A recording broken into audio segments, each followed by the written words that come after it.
You are listening to TMBDOS. They must be destroyed on sight. The following podcast may contain adult language, conversations surrounding adult situations that may not be suitable for younger listeners, as well as spoilers for the films discussed on this podcast.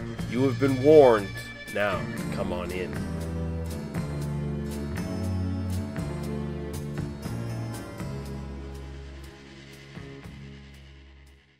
They must be destroyed on sight.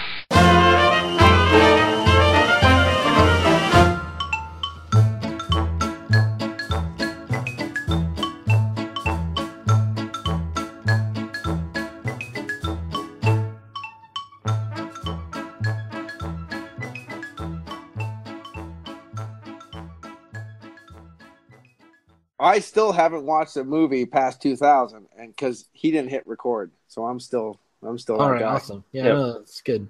Oh No, no, we did Punch Drunk Love. We did Punch Drunk Love. That's 2002. That's right.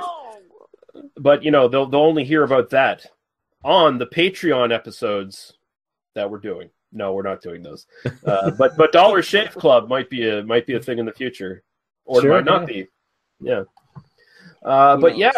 Only Squarespace. That's the way we have to go. You know? We got to go OG with our what's the fruit basket thing? You know, where you well, I know Sherry's berries. That's the thing. Yeah. What happened to LimeWire? LimeWire was. I don't think LimeWire was ever a shill thing for podcasts, but good. I'm glad I said something. The thing is, I don't listen to any corporate podcasts, and then I listened to one, and they did 3 ads in 45 minutes because it was the Slate political podcast, and I'm like, I kind of like your commentary, but not enough to listen to 3 separate ads, right? In 45 minutes, no, that's fucking bullshit. You know? Mm-hmm. Yeah, but yeah, Sherry's berries, big, gigantic, flavorless strawberries that they have to put chocolate on for you to actually enjoy eating. Yeah, well, Yeah. Apparently Sherry's berries just not very attractive. No, my berries are more tasty than those motherfuckers. Look at those berries, baby. I'll put chocolate on those just because. Chocolate salty balls. Anyway, here we are. It is episode 110 of They Must Be Destroyed on Sight. And if you've been listening to this nonsense in this cold opening here, I'm your host, Lee. I'll be back in 10 minutes, loaded for bear, Russell. I'm joined by my co-host, Daniel. When he dies, this town dies too, Harper. And my other co-host, Paul. You know I never touch a drop until the stroke of noon, Ramali. How are you guys doing, gentlemen? I've touched drops already. Yeah. Well, what are we all drinking? We don't talk about that enough. What are we all doing tonight? Ooh. Well, it's past noon. Yeah, it is past noon. Oh, it's past noon somewhere at least. But what are you drinking? It's past noon somewhere. Well, I had the great Hoppin' Frogs Doris the Destroyer Rocky Mountain version. So no Blue Ball, no Rocky Mountain oysters apparently, but it was a good double imperial oatmeal Russian stout. Whoa, said that wrong, but you know what I mean. And then I had the Trogs Impending Descent, which is a stout brewed with vanilla beans and cocoa, aged in bourbon, again. And now I'm on to the Pennsylvania Tuxedo, which, even though a lot of you can't see it, is what I'm wearing. A flannel shirt. Tuxedo. Yeah. Exactly. Yeah. Red and black. To be fair, I think that's also a tuxedo here in Nova Scotia, at least in the Annapolis Valley anyway. So it's like we're brothers from another mother. Yeah.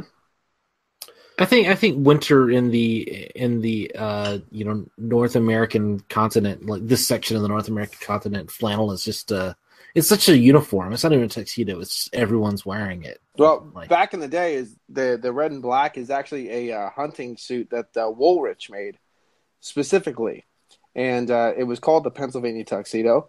And Woolrich actually donated half the share of the money that was needed to brew this beer to Dogfish Head to make this beer. Yeah. Oh. Yep. So the company Woolrich actually helped make this beer. So there you go. Cool. Ta-da! What about you, Daniel? What are you drinking right now? I've got a glass of the Founder Centennial IPA, which is kind of my go-to beer at this point. Because if I get them on sale, it's usually like $15.99 for a 15-pack, and it's 7 IPA, and it's pretty delicious. And so I drink a ton of this. This is just my go-to beer right now. Like, I just drink it all the time. And I've got a little glass of the Bullet Bourbon on the side because you can't talk about Westerns. You can't watch Westerns without having a little bit of bourbon. There's bourbon in everything I'm drinking tonight. So yeah, I concur. Whether it's bourbon or just straight rye whiskey, I have a combination of the leftovers of my Wild Turkey rye and George Dickel, and it's going down fairly well. The Wild Turkey seems to be dominating, but that's a good thing actually because I'm not George Dickel. So that's good. Dirkle. Did I do that? George Dickel just shows you what a bland whiskey Jack Daniels actually is if you take away the sort of signature flavor characteristics, I kind of think, honestly. I kind of have to love Jack Daniels just because I grew up in the South. And I feel like it's just one of those, like, it was a coming of age thing. You got sour mash in your DNA. I do. Even though I'm not actually from Tennessee, I'm from what we call Roy Moore territory in this particular moment. Oh Jesus! I can't drink Jack Daniels anymore because I drank a bunch of pints of liquor in one night, and Jack Daniels happened to be the last of the pints. Yeah, and I got very, very ill. Yes. Yeah, you always remember your last one. That's always the worst one. All right, so tonight we're starting on a little series of classic Westerns suggested by Daniel, and this removes some stuff from our sort of master list as well. We've been trying to start knocking things off from our master list. By the way, in November, we had kind of a slow month because of scheduling problems, so we didn't get to two movies that we were intending to get to, The Last Wave and Southern Comfort. We will get to them sometime early in the new year. Still intend to get to them. But right now we're just taking a little diversion, a welcome one, I would say. We're going to be looking at High Noon and 3:10 to Yuma tonight. But before we get into that, we'll get to some comments here really quickly. We have two comments from our faithful fan CB Fall, posted on our Aguirre, the Wrath of God episode, and said, it was excellent indeed. Wow. And then our episode on Sorcerer said, very fantastic podcast indeed. Is very fantastic better than excellent? That's my only question. All I know is must be a very desperate listener. I think you can only answer that question by asking Bill and Ted. I think that's the Is it most excellent or very excellent or wow? Yeah. Whoa. Yeah, we'll let the Wild Stallions. Well, anyway, thank you very much. Thank you. Thank you very much, CB Fall. Always appreciated. Now we'll move on to a YouTube comment on Sorcerer from Nage37. I think he listens to our podcast primarily through the YouTube version. So he says, I'm glad you guys talked about this terrific film. I absolutely love this movie. This has one of my favorite scores with the awesome music of Tangerine Dream. Yes, indeed. And then we'll move on to two Facebook comments. I asked for some Facebook comments tonight on our Facebook group. They must be destroyed on site on Facebook. The single best way to get in contact with us and find out what's coming up on the podcast. And our good friend James Murphy. Hold on. Doesn't he have a podcast that... Yes, James and I are... Well, he is the host, and he has graciously made me the co-host of his City of the Dead sub-podcast of his Pex Lives podcast. And very, very soon, our latest episode is coming up on And Now the Screaming Starts. We're going through all the Amicus horror films. Very good. Yeah, and it's a good episode. I've heard the unedited version, and it came out pretty well. So there we go. Nothing like a good acid bath. That's not And Now the Screaming Starts, though. That's Scream and Scream Again. Oh, shut up. We've done that one, though. We have done it, though. I know you have. Yeah. So he says, in regard to High Noon, he says, I love the use of music in High Noon. You're never tired of the variations on that simple melody. Cooper looks tired as anything throughout cinema's most in need of a decent nap. Which you don't even... It's very James Murphy that you don't even think about that element until... he says it, and now I can't not see it in Gary Cooper's performance. That's that's the thing that I've learned podcasting with him. He brings up all the weird, obtuse angles that you've never even considered when you watch a movie, and he just surprises you with them. Yeah. And we have another comment from one of our recent members to the Facebook group, Jeff Williams. He says, the cast of High Noon is an incredible list of Western all-stars, but I hate that Maudlin song so much it almost single-handedly spoils the film for me. It's like that massively annoying kid in Shane. Oh, that's pushing it, I think. Maybe it's sacrilege, but I prefer 310 to Yuma.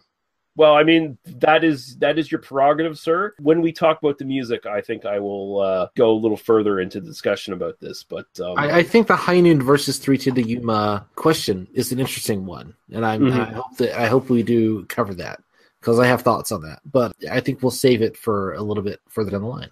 Yeah. So we're done our comments. Here's where it was comment chaos this time. Yeah, I like it. Yeah, it's been a while since we had this many comments, so that's good stuff. So we'll take a quick break. You'll hear some promos for some podcasts we love, and you might hear a little bit of music. Who knows? And we'll be back with High Noon. Yeah, Lee, make it funky. Yeah, we'll get funky. You ungodly warlock. Great coffee. Hey. Chad, who's that strange, somber man on the cover of that book you're reading? Oh, that's H.P. Lovecraft. Oh, I've heard of him, but I never really got into his stuff. It's kind of strange and hard to read. I used to think that too, but that all changed when I started listening to the H.P. Lovecraft Literary Podcast. What's that? The H.P. Lovecraft Literary Podcast is a weekly podcast. Tell me more. These two really smart and hilarious guys give a synopsis of the story, then they talk about its background, the critical views, and what it says about the author. Well, where can I listen? Let me tell you, Chris, you can go to hppodcraft.com or, heck, just subscribe through iTunes. It's that easy. Oh, Chad, I'm so excited. Now I can listen to this podcast and pretend to all my snooty friends that I actually read and understand H.P. Lovecraft. Hey, that's what I do. Oh, dear.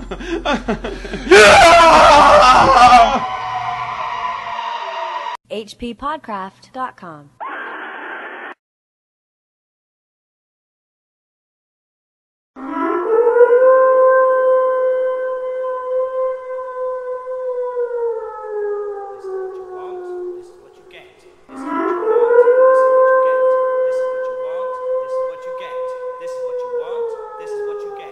This is a distress call from across time and space.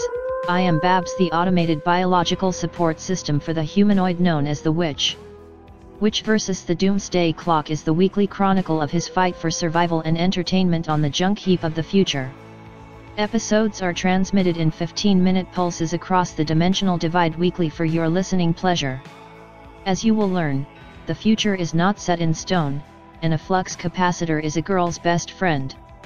You can find us on Apple Podcasts, Stitcher, SoundCloud, TuneIn, and on your Android device. Come join the rest of the Meat Popsicles in our Facebook group, facebook.com/groups/witch vs. the Doomsday Clock. The replicant known as Witch can be found on Twitter, Facebook, Tumblr and Instagram by searching for THEWYCH. The Witch vs. the Doomsday Clock is a proud member of the Legion Podcast Network. Now in the words of Lord Humongous. Just walk away, and there will be an end to the horror.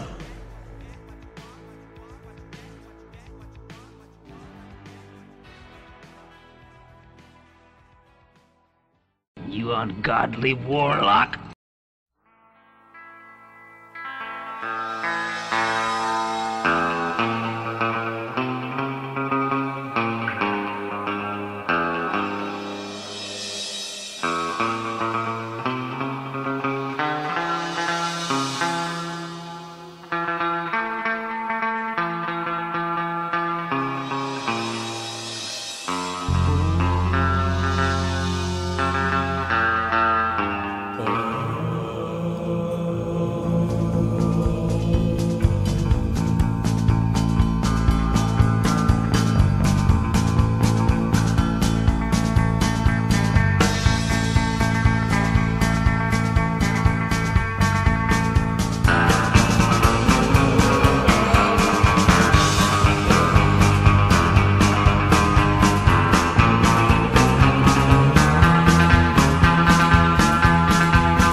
cotton mowing, riding out one type of windy night.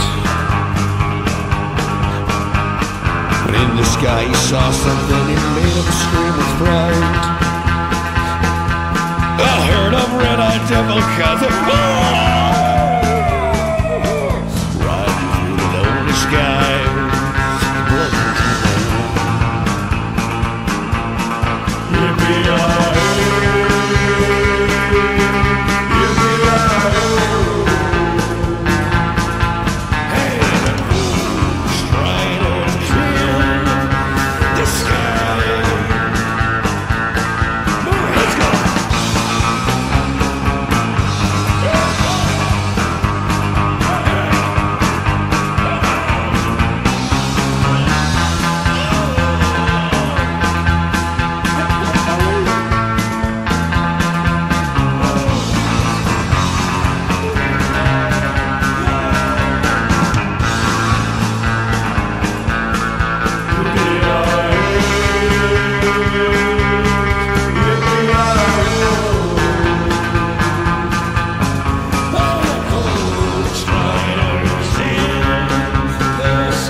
All right, here's the first movie, High Noon, 1952.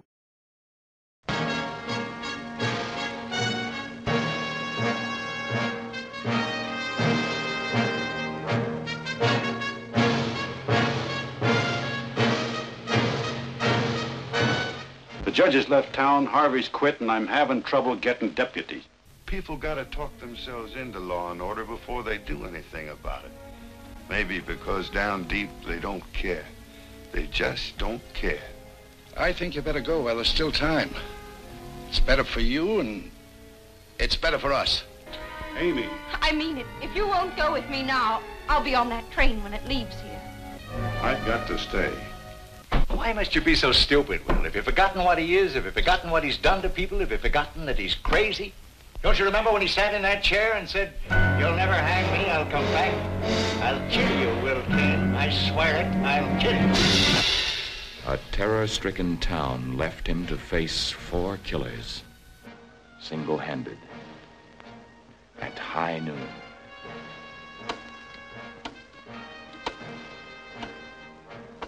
With every swing of the pendulum, with every second, a man's life ticked away.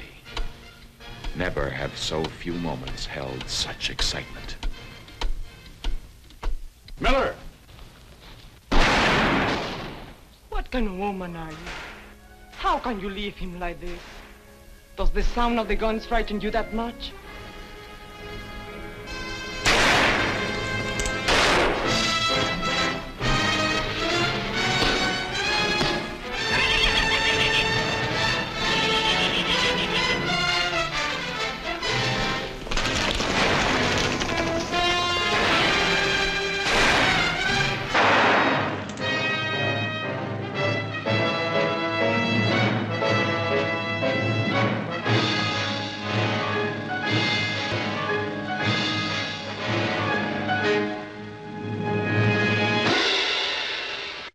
Directed by Fred Zinnemann, written by Carl Foreman, who did the screenplay, And it's technically based on the story The Tin Star by John W. Cunningham, although there's a little story behind that because apparently Carl Foreman's original screenplay was so close to that story, and someone pointed it out, that they basically bought the rights to that story, so there'd be no like plagiarism lawsuit.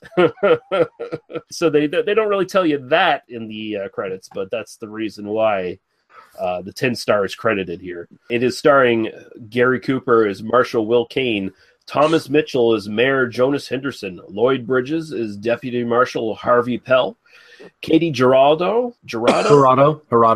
Yeah, okay. I keep forgetting Jay. Yeah, Geraldo. Yeah, as Helen Ramirez, Grace Kelly as Amy Fowler Kane, Otto Kruger as Judge Percy Metrick, Lon Chaney Jr. of all people is Martin Howe.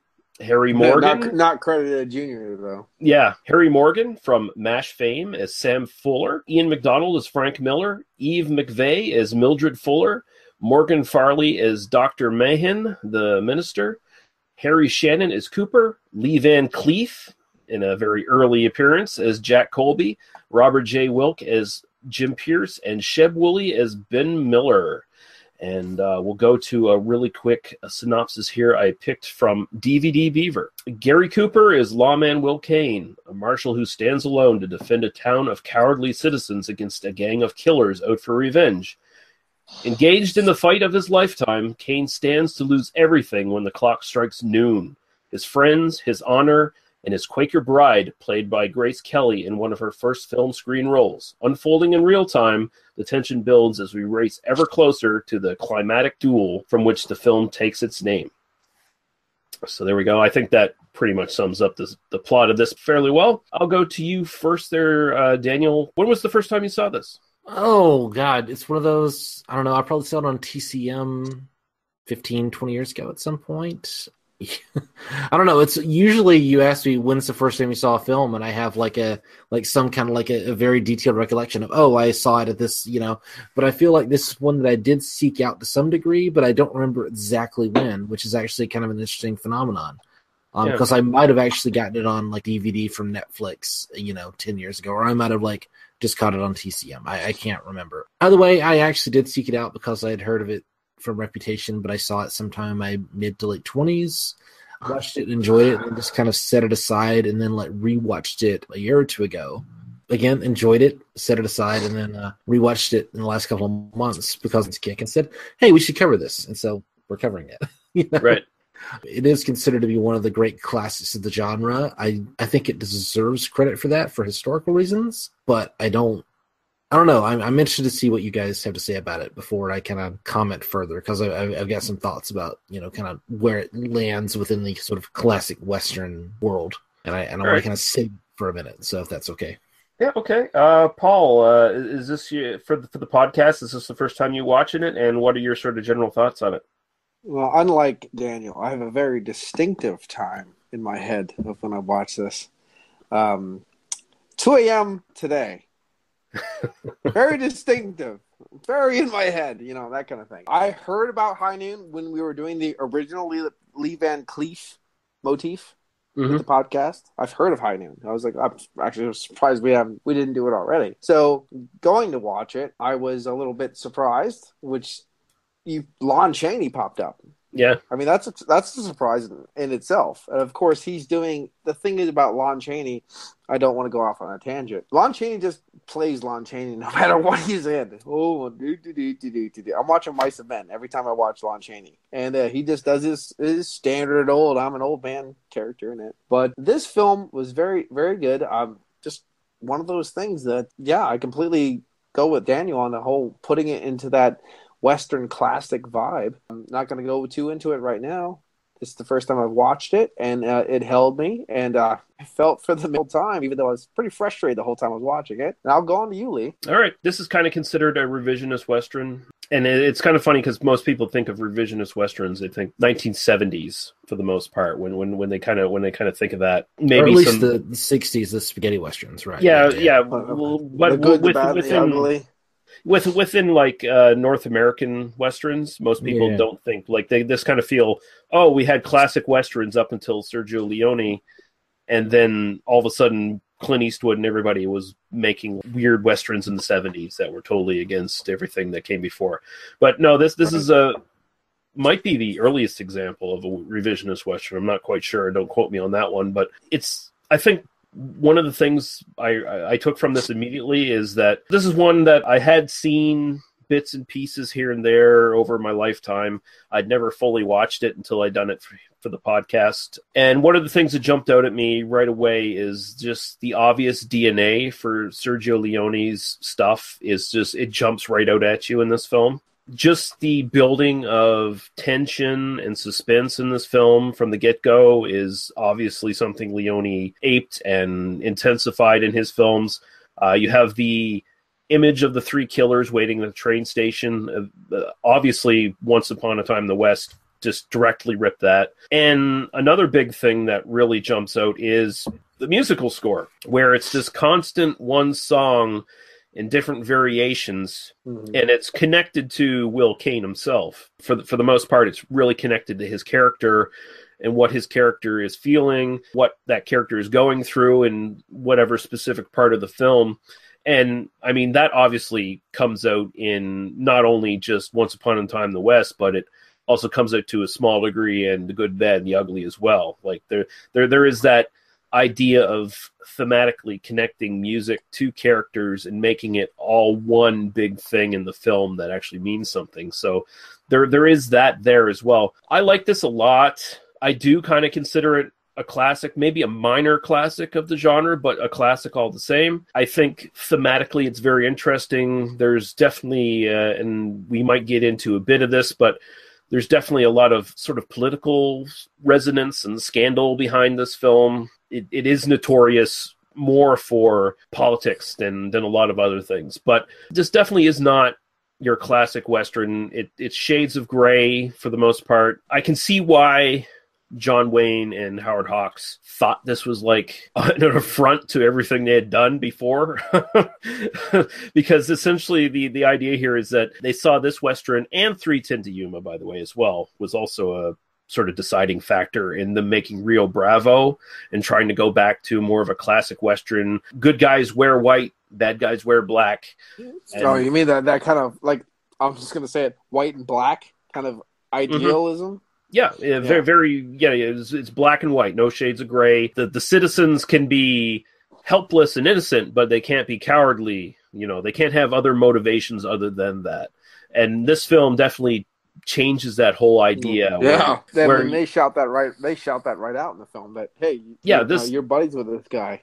So I mean, fuck you. Yeah, I mean, this is interesting. This is a post steam engine West. This is, the frontier has been mostly tamed.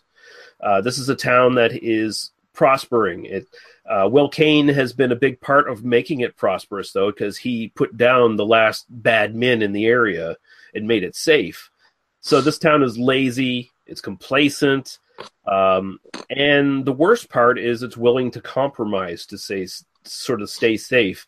And the only people in this town who are willing to help Will Kane are the ones who have no power or are just not up to the task in the first place. Like it's a young kid who's like 14 years old and a one-eyed drunk who want to help him. The only other guy who wants to help is one of the guys he deputized long ago, who's a volunteer deputy. And when he learns that there's no other deputies, he's like, "Fuck this! I'm out of here." Well, the one guy was willing to help until he realized that he was better in bed than the other guy with the Helen. And then the other guy's like, "You sure you don't have three guys? Because I'm pretty sure you said you had three guys." "No, you don't." "Well, I'm gone. See you, bye. But if you get three guys, just let me know. No big deal." And I'm like, really? Is this really happening? Yeah, and I find it kind of interesting that this came before Akira Kurosawa's Seven Samurai by a couple years. And Akira Kurosawa sort of borrowed that idea of complacent villagers who just compromise and give, basically tribute to a local group of bandits who it was run by. And essentially that's what's going to happen in this town if Will Kane lets Frank Miller come back and start his gang up again. Mm-hmm. There's actual people in this town looking forward to Frank Miller coming back and running roughshod through this town because business was better for some of these people, like the saloon owner, or the bartender at the saloon anyway, and the guy at the hotel. They're pretty fucking blatant about it. Things were better before Will Kane came in and cleaned up this town. So just to put this in kind of historical context, I think we as 21st century viewers of these kinds of things, it's an old black and white Western with Gary Cooper. Therefore, it's like sort of that classic Western. And I think you put your finger on it there, Lee, is this is one of the first, if not the first, sort of revisionist Western. At the time, just putting the quote-unquote good guy in the black hat and the bad guy in the white hat was sort of a radical move, although it's also it does kind of lend itself to, well, maybe we don't quite know who the good guy and the bad guy is in this situation. I think you can read this as Will Kane is not necessarily the best guy in this moment, I think that you kind of glanced over this sort of political read. During the making of the film, the screenwriter was brought up before Joe McCarthy's HUAC committee, and I was kind of asked to name names, and that kind of hangs over the history of the film. I think it doesn't have a lot to do with the actual film itself. I think that the film kind of gets read through that lens. So than because I watched the film the first time and didn't know anything about that, and I definitely knew about McCarthy and HUAC and had no I don't get that read from it, and I think are you talking about the McCarthyism, the following communists kind of thing, or what are you talking about? So screenwriter of the film was brought up by Joe McCarthy. McCarthy accused him of being a communist, and he was asked to name names, and the screenwriter refused to name names, and so you get some of the other people, and so there's a history behind the making of the film because the producer Stanley Kramer was one of the people that the screenwriter refused to name, and then so to a certain degree, basically the guy who wrote this film got blacklisted because he refused to name names, and so that hangs over this film. I didn't know that, so I figured I'd ask. Yeah, no. That's fine. It's kind of, but it's kind of like once you start to study this film at all, once you kind of learn it's kind of the thing everybody talks about.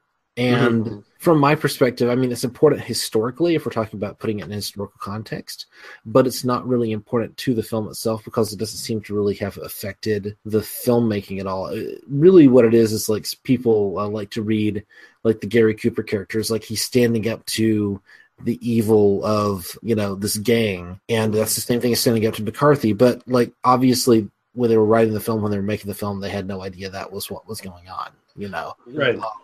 So it's easy to kind of read it as sort of this historical moment, but at the same time, I don't think that tracks because what McCarthy's doing has nothing to do with there's this violent gang that shows up in a small town, and it's really this sort of generic kind of fable about sort of moral rectitude is kind of the point of the film, and about what is the sort of ethics of when can you pick up a weapon, because one of the subplots is his wife, the Quaker. She decides to pick up a weapon towards the end of the film. Which even that I thought was kind of. I thought that was going to end up a little differently, but it ended up kind of like I thought it would.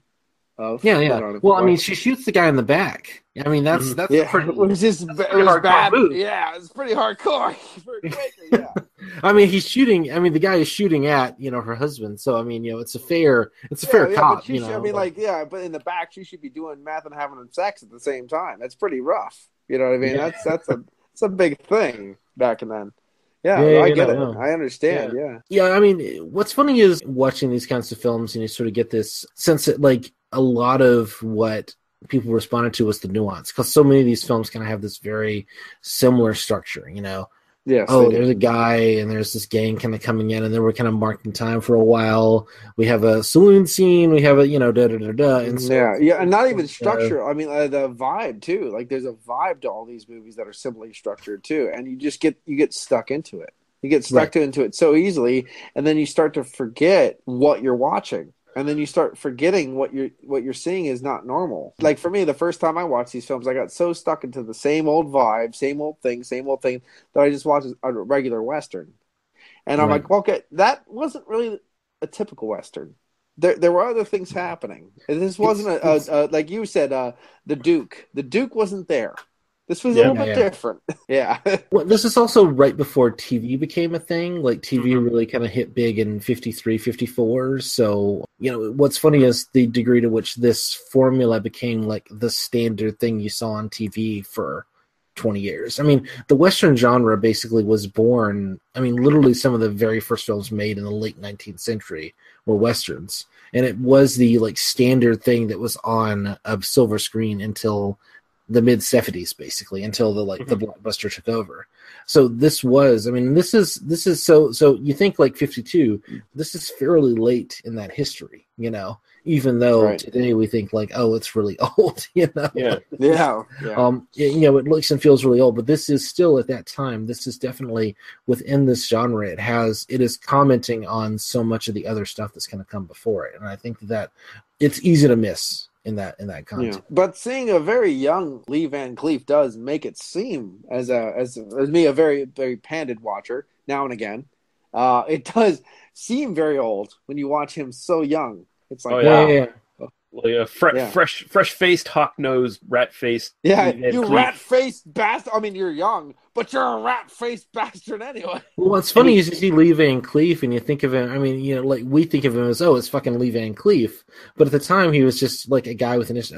Lee Van Cleef was kind of going nowhere until Leone discovered him, basically, Yeah, you can see Leone. He watched this film with like a fine microscope, like everything he was looking at here that he was pulling for his movies. There's no doubt in my mind that he saw Lee Van Cleef in there and he immediately focused on him. Like, I got to find this guy, Or he saw Jack Elam, and Jack Elam's only got a bit part in this, who ends up being one of the killers going with the fly on his face in Once Upon a Time in the West. He's the drunk in the jail cell. That's Jack Elam in this film. You got to think that basically, there is a sense in which if High Noon is the beginning of the revisionist Western, Once Upon a Time in the West is like Leone finishing that. Like, we're done.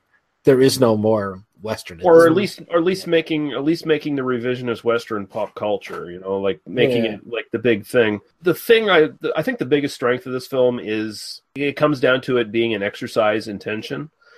Mm-hmm. This and 3:10 to Yuma, which we'll get into, both use the sort of idea of a ticking clock as its driving force, right? Here, this is shot almost originally was not quite shot in real time, but it's been edited down, so it's fairly close to basically running in real time. So you've got basically the hour and a half before noon that you would have, and it just builds that tension, and it keeps building that tension. You get a little bit of that from the score as well as Kane starts out his journey to deputize people. He's got high spirits. He's like, I'm going to do this. I'm going to get some deputies. We're going to run these guys off. Then I'm going to run off with my wife, and everything's going to be great. And then everyone starts turning them down. And then the score gets a little bit lower and a little bit more bleak, and it dissipates a little bit more. You don't hear it quite as much. But then he hits this point where he's like, fuck this town. I'm going to fucking get these guys. I'm standing up for myself. And then the score starts to pick up a little bit, and it starts to get a little bit more drum beat in the background. And he starts to put a plan into effect, like at the end, he has to use his guile and his wit and his skill to outdo these guys. He's got 4 guys gunning for him, and also just a little bit of luck too. He's got to use to fucking get it. Yeah. Well, I think there's a thing, and let's talk about some minor characters here. And there's one minor character that I definitely want to talk about, and that's Katie Hirado as Helen Ramirez. Mm-hmm. Oh, you took my steam away from me, Daniel. Well, why don't you do it then? Go. Oh no, I'm done. Okay. This is by far my favorite character of the film. She's amazing. I think the actress is really good. She's much more naturalistic than a lot of the other actors in the film. There's also this sort of hint of a sort of kind of moral ambiguity, because she has, let's she's a prostitute, pretty obviously, she kind of owns the bar, but it's they can't Yeah, it was 1952, so they can't just come out and say it the way they would today. Yeah, that guy comes up and she's about to leave. He's basically, well, I really appreciate what you did for my shop, and he mentions his wife briefly and then stops himself. Right, and right. it's like basically what he's saying is, I'm thanking you for being discreet and never mentioning the fact that we used to fuck on the side. That's exactly what he's saying. Right? Yeah. Which is, I mean, again, for 52, that was pretty risque. You know, that's absolutely. But and the thing fact with that she's so like she knows what she is and she knows what she needs to do and she doesn't give a fuck. At the same time, like that whole attitude. But she's also this sort of the moral center. Like she's the person saying, like, well, what Will Kane is doing is right. You know, like he's standing up for it. Although I think, I mean, here's where I'm going to go with this. You know, I don't think that like pure cowardice is the only reason to refuse to stand up with this guy. The whole logic of, look, everybody in town kind of knows, like, look, dude, you were fucking this girl. And like we learned that not only was Helen Ramirez, she was sleeping with Will Kane for a while, but she was sleeping with Frank Miller, who's the big like bad guy who's coming into town, and now she's sleeping with that deputy, Lloyd Bridges' character. You know? Who, how can you look at Lloyd Bridges in this movie and not think of him in like the later comedy roles? You know? Well, I mean, it's weird. Three-dick queer. He's also like he's supposed to Dipper. be like 22 or something, and he's actually 38. You know? Yeah. Well, I mean, he looks old as well, shit. You're young. You have long shoulders, but you're still a boy. I'm like, dude, he's old as shit. Well, I mean, a brief mention on the ages of this, by the way. Will Kane, the character, is envisioned to be about 30. Old as hell. Gary Cooper was 50 at this point. Yeah, he looks it too. He looks every fucking bit of 50. And also, hey, although I'll mention Lon Chaney Jr., who looks way older than Will Kane in this film. He was 45 at this point. Because he was an alcoholic that was about ready to die in 2 years. Yeah. So I mean, well, no, but they grade him up and stuff to make him look really old when he did this, and he did a good job as the old guy. But the thing is, that act that Lon Chaney Jr. did, he does it in every fucking film he's in. Yeah.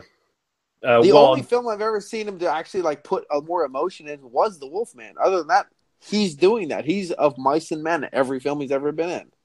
Yeah, I mean, not to get too much into Lon Chaney Jr. at this point, but I mean, he was a great Hollywood tragedy. I mean, so much talent squandered. But and honestly, I'm just watching this going, okay, can we just have the wife at Helen Scissor? Because it would just be better. Like it would just be better. That would be an alternate version of this film. Yeah, exactly. Because that's the porn. Ding dong. Hey, if the porn parody people ever want to do High Noon, I mean that's going to happen. Yeah, but overall, this film, like the thing is, when I'm watching it though, it starts off as these three guys, obviously that have reputation. You don't know what the reputation is, right? But they're walking through the town all the way to the train station. You have this marriage. And the guys are like, get the fuck out of here. You're the sheriff, but no big deal. Just go away, Marshal. Don't worry about it. This and this. And he's, hey, by the way, all the bandits are back in town. Still get out of here. No big deal. Okay, I'm leaving. And then he goes, God, I can't go. I can't leave. I got to do my duty, right? He comes back. And everyone goes, thank God you're back. See you. Fuck off. Nobody wants him. They all want to play nice with him, though. They told him flat out, leave. Frank's coming back, but get out of here. This is kind of what I was getting at, is that like because they know that he has this relationship with Helen Ramirez, I think that there is this perception, and I do wonder a remake of this can kind of deal with that in a little bit more detail. I do think that there's this kind of implication that some of the history between these two guys, between the big bad and Frank Miller and Will Kane, is based around their sort of mutual antagonism over Helen more Ramirez, like a love right? triangle kind of thing? Yeah, like a love triangle. In fact, you get a little bit of this in My Darling Clementine. Right. There's the same kind of element. and I can't imagine that this isn't sort of referencing that, which was only, I think, a decade before at the time. Not even that, probably. Yeah, that's the thing. They don't go deep enough. They just hint a little bit here and there that's the real reason the town wants this to go away, because that love triangle is what caused so much problems before the town became peaceful, exactly. right? And it feels like what we're getting is sort of the after effects of something that was happening before, and we're just supposed to get it in sort of character beats, and that's where I think the film. I think the film feels a little flat in sort of like 2017 sense. I think in 52 maybe it felt a little edgier and riskier. But I think today we kind of expect a film like this to have a little bit more character nuance, and I do think that the various members of the town actually have a really good reason. Like if they think, look, this is a personal beef between you and Frank Miller, like fuck you, I'm not getting in between that. Right. That's a perfectly reasonable. Yeah, like if you look out the fact that you took him to jail, right, like you were saying, and go, you're doing her. You know what? That's up to you. That's on you. That certainly changes if you go with that narrative. That sort of changes your perspective on some of these characters. The guy who owns the hotel and the bartender in the saloon who welcome Frank Miller's gang back. That makes you wonder if Frank Miller's gang was ever really that bad to begin with. We get very little context. And really all we get is that one like kind of ghostly line where he's like, I'm going to kill you. But that could just be a personal thing, Mm-hmm. Yeah, it could have been. But the thing is, though, like I was waiting for more character building along that lines where Frank walks in, not Frank, excuse me, the marshal walks into the bar, hearing that guy saying 10-1 odds that Frank, this and that, and he punches him in the face. And he says, you're carrying a star and a gun. You don't have the right to do that. I was waiting for him to say, next time I'm going to shoot you. Like to build up his attitude to deal with these people in the bar to get him on his side.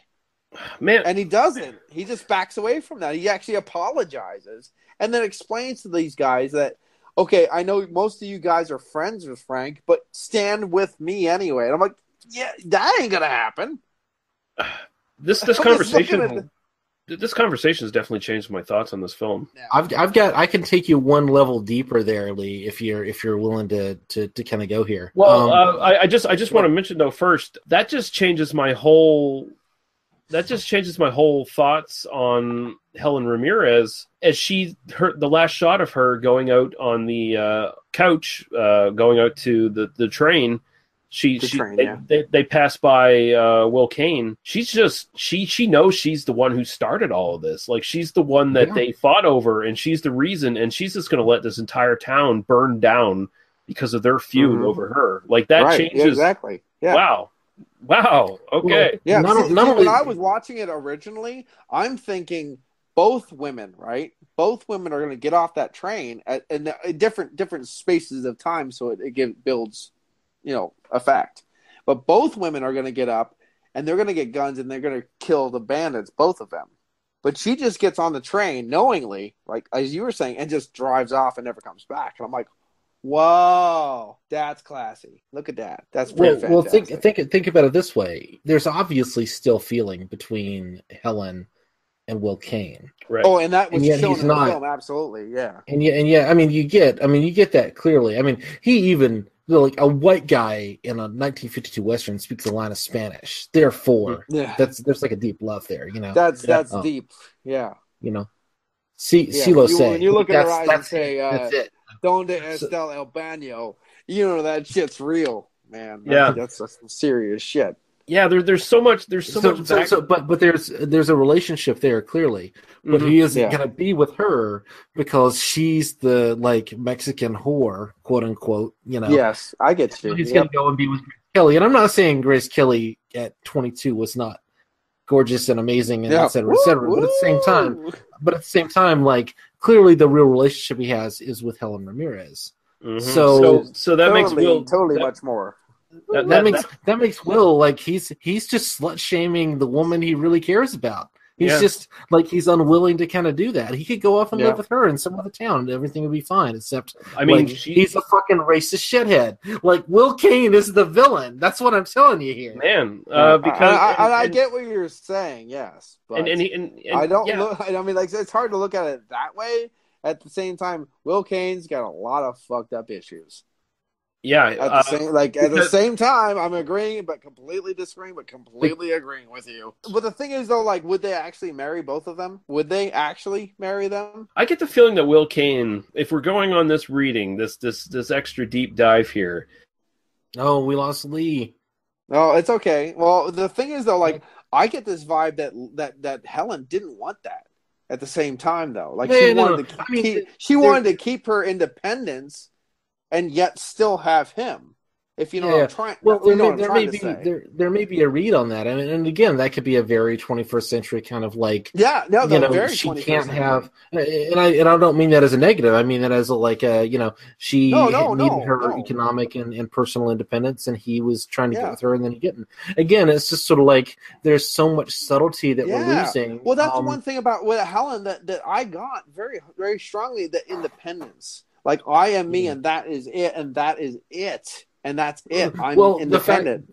The fact that Frank Miller is coming back into town and she's, all right, I'm getting out of here. I'm giving up everything I own. I am done. Whenever I see that stuff, it reminds me of one person. It reminds me of Ravenous. And remember in the end when she's like, you know what, you guys? Fuck off. I gotta go. And she gets on that horse and she's like, I'm not even gonna get on the horse. I'm just gonna run away. See you later, guys. And I'm like, that's what that reminds me of to this day. It goes, well, she even like brings the guy in. It's like, what's this place? What would you offer me for this place? He's like, well, it's worth $2,000. And well, can you give me that? And he's like, well, I can give you $1,000. All right, give me the rest in 6 months. And he's like, great. And he feels like he's gotten a great deal on this. Like, he gives away on an hour's notice at fire sale prices. That's how much she did not want to be there. The funny thing is, what you don't actually see is off camera, she puts on her Reebok pumps and pumps them up because she's running for her fucking life. Yeah. Am I back? Yep. You're back, Lee. Okay. Yeah, good. you're back. Sorry, we lost you, and then we just. No, I was just enjoying this conversation. If you go back into the deep dive of what we're going into here, of the unwritten story that's been going on, Will Kane was sowing his wild oats back in the day. He was a bad man. He was a bad man. He became indoctrinized to the system after a while. So there's almost resonance here with Unforgiven, where you have Clint Eastwood playing this guy who married the Quaker wife and fucking became a quote unquote good man who was saved and was taken away from his wicked ways. That's what Will Kane's doing right now. He's trying to distance himself from his past by marrying Grace Kelly's character. High Noon is mistakenly seen as a sort of paragon of moral rectitude movie, whereas really it's the first, and in some cases, viewed through this lens, one of the best of the revisionist westerns. Yeah, and again, just watch that bar scene. He walks in and just punches that guy right in the face. He's a bad dude. A guy who ends up a marshal in a little town like this, who actually cleans up the town, who, these places, they existed in this place because there's mining, or there's some oil, or there's some gambling, or there's some kind of economic incentive for these little towns to exist. That's why these places existed. These are roughneck motherfuckers running around all the time. And if you make it safe for polite society, basically what you're saying is, I got rid of all the economic development. Basically, so I fucked up everything. White people could come in and look pretty. Well, we can go back. Let's go back over to Defenders of Capital. Let's go back to the Four of the Apocalypse of the Mormons. What did they do to clean up their town? Didn't they slaughter everybody? Yeah, pretty much. Yeah. And you know what I mean? Let's go back to another Western. Link that up. What did Cain do? And what did those Mormons do? They took care of the bad guys in the bad ways, but they didn't let everybody know about it. Also, you've also got to think that this is in 52. This is us as Americans telling our own history, right? About what actually happened. About what happened, and we're telling the sanitized version. We're doing this, so we're making these good versus evil things versus things were not this simple. Everybody in that town, basically, he's been marshal for 5 years, and he's kind of going off to go open a general store because he married a Quaker wife or whatever. But at the same time, 5 years is not that long a time. Everybody in this town has blood on their hands. Well, the question is, did he come in with blood on his hands and he cleaned himself up a little bit? sorcerer, may I mention? Like Yeah, hides away in another town and cleans it up and then tries to make another life for himself. But things like that, for instance, if you really look at it. And one thing, can I mention one thing about the film? Mm-hmm. You got 3 guys waiting at a train station for like 20 fucking hours, and you can't make 20 fucking people go out and kill them? Hello? Yeah, they don't want to. I mean, that's the thing. They want this gang back. The thing is, though, the 3 dudes at the train walk through the town like everybody knows him, but nobody wants to fuck with him. But the guy they're afraid of didn't get there yet. Well, I can't get everybody with a gun, drive out there and mow them down in the fucking road. Yeah, and that's then the thing. drive don't back. want to. They don't want to. The thing is, though, they could have. They could have, and they don't want to. Yeah, Mr. Hotshot in the fucking sheriff station, waiting for the marshal to get back, could have went out there with him. No fucking, yeah. But the funny thing is, when he gave up his gun, it was 2-on-4. He acts like it was 2-on-12. But yeah, I'll also mention Helen Ramirez is basically the Latino Morticia Adams.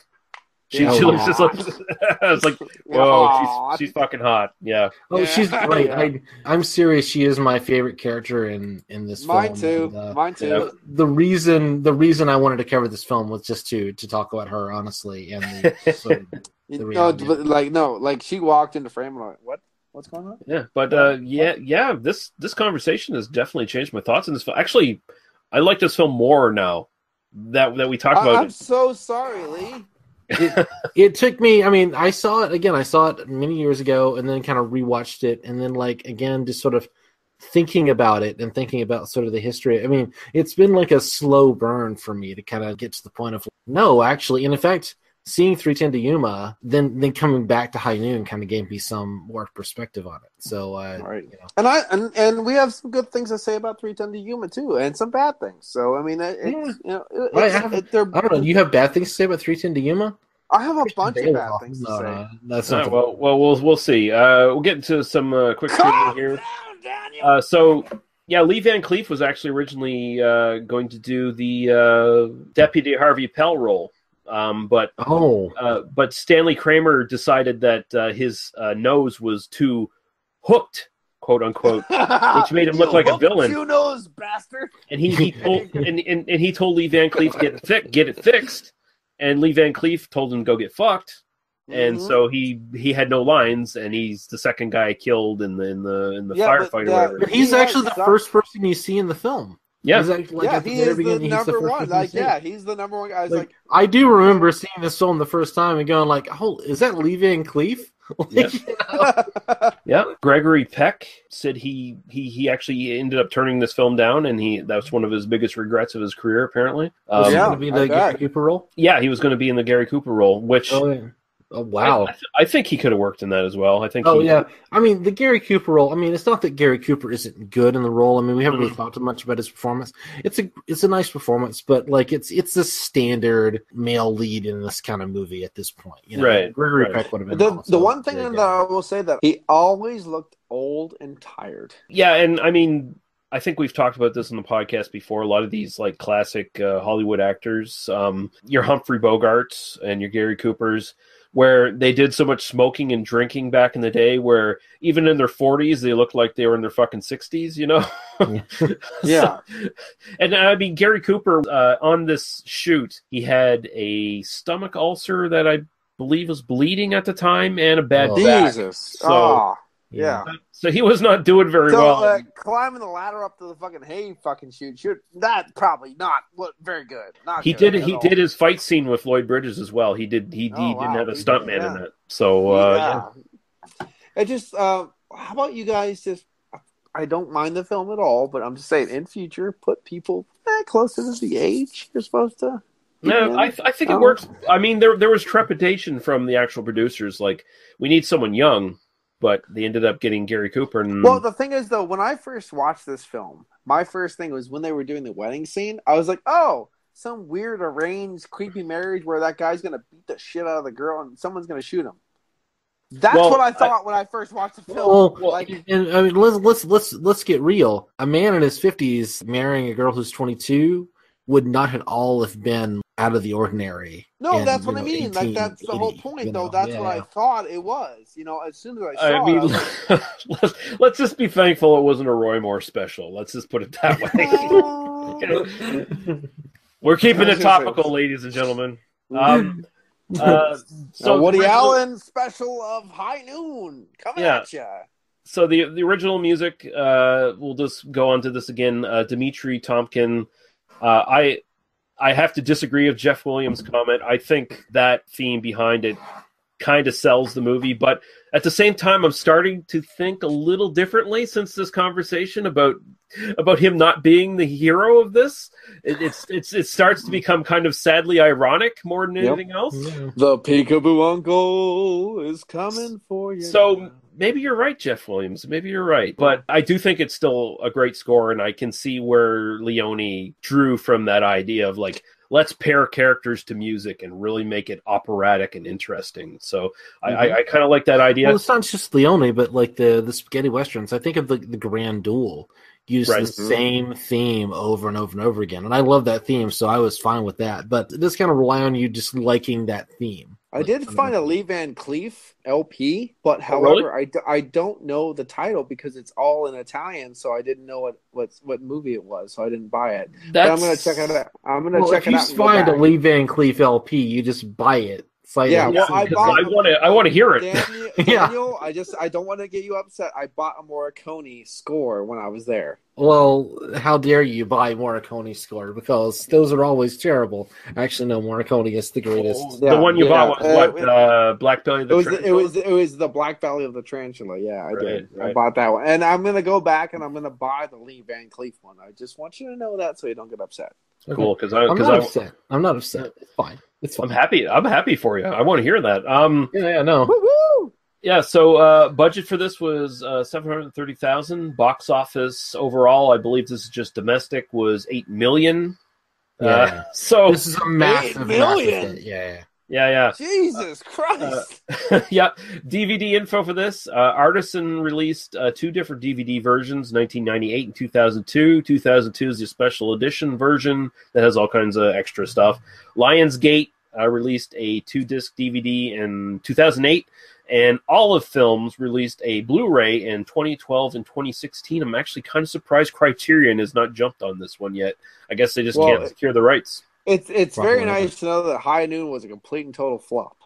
Yeah, it's just completely forgotten by film history. Yeah, nobody ever noticed this before. Yeah. $8 million. This obscure film has only been brought up on this obscure podcast.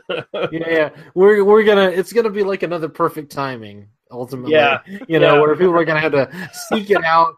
Find some like VHS rip from 20 years ago and go like, oh my god, that was like an underrated masterpiece. I will be happy though because we have done some underrated masterpiece on this film. I just don't think this is one of them. Yeah, hey, maybe we've introduced this to some people. Who knows? I think what we've done is introduced a very different reading than most people would give to this film. I'm actually very happy. I think they must be destroyed on sight. The main point of this podcast is now to introduce rare, beautiful films to Paul. Well, that's actually kind of always been the goal. Yeah. It's really what I think it is we're all sharing films with each other. Yeah. Yes. Here's where I land. Nobody's seen it. But that's beautiful. That's beautiful. Nobody's seen everything. There's stuff that I love that I share with you guys. There's stuff that you guys love and you share with me. It's all we're just sharing stuff that we like or think is interesting, and we. And what the Care Bear said: sharing is caring. That's right. Care Bear stare. That's right. Yeah. Oh yeah, stare at my penis. Yeah. And on that note, we're going to break off to some music, and we'll be back with another film.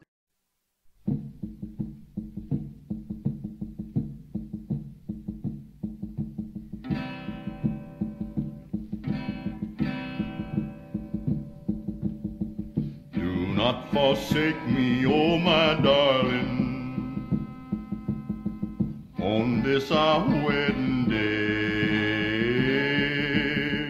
Do not forsake me, oh my darling, wait long. fate awaits me. I only know I must be brave, and I must face a man who hates me. A liar, coward, a craven coward, a liar, coward in my grave.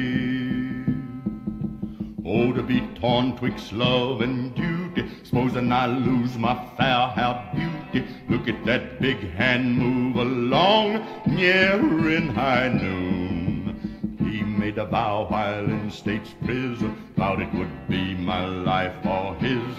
I'm not afraid of death, but oh, what will I do if you leave me? Do not forsake me, oh my darling. You made that promise as a bride. Do not forsake me, oh my darling.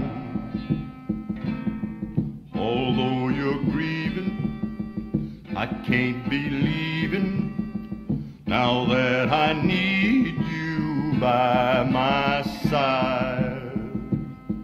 Wait long, wait long, wait long, wait long.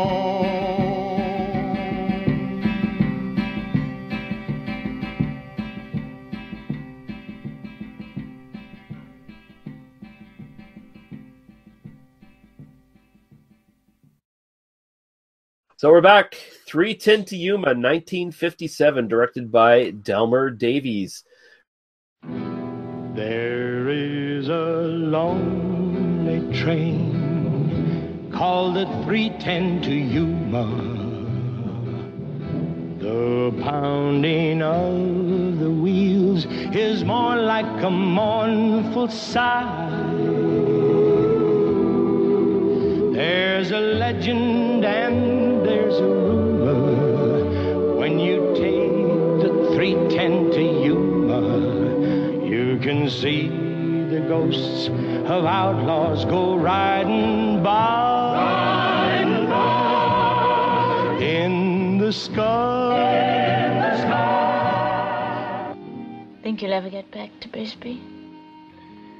Oh, don't look like it. I ain't complaining. I got something to remember. Don't move. It's the marshal, Wade. He's got a shotgun on you. Soon it would be 3:10. The glasses were empty. The guns were loaded. Soon a man, scared but brave, would run an outlaw gauntlet to put a prisoner on the gallows-bound train to Yuma. Dan! They're coming. Get the sheriff. Tell him to get as many deputies as he can. The sheriff's out of town. What? What do you mean he's out of town? He took a prisoner to Tucson. You know, when I was having supper at your house last night, I got to thinking maybe someday I'd like to have a wife. Must be real nice, having a couple of boys like that to ride out with every morning. And then a woman like that every night. I told you before to shut up. Now you say just one more word and I'll cut you down now. Don't go through with it, dear. No, I've got to. Oh, Dan, I don't want a hero. I want you. You know, I never have been able to give you very much. And sometimes not even enough food for you and the boys. Well, maybe this will be something worth remembering. What are you saying?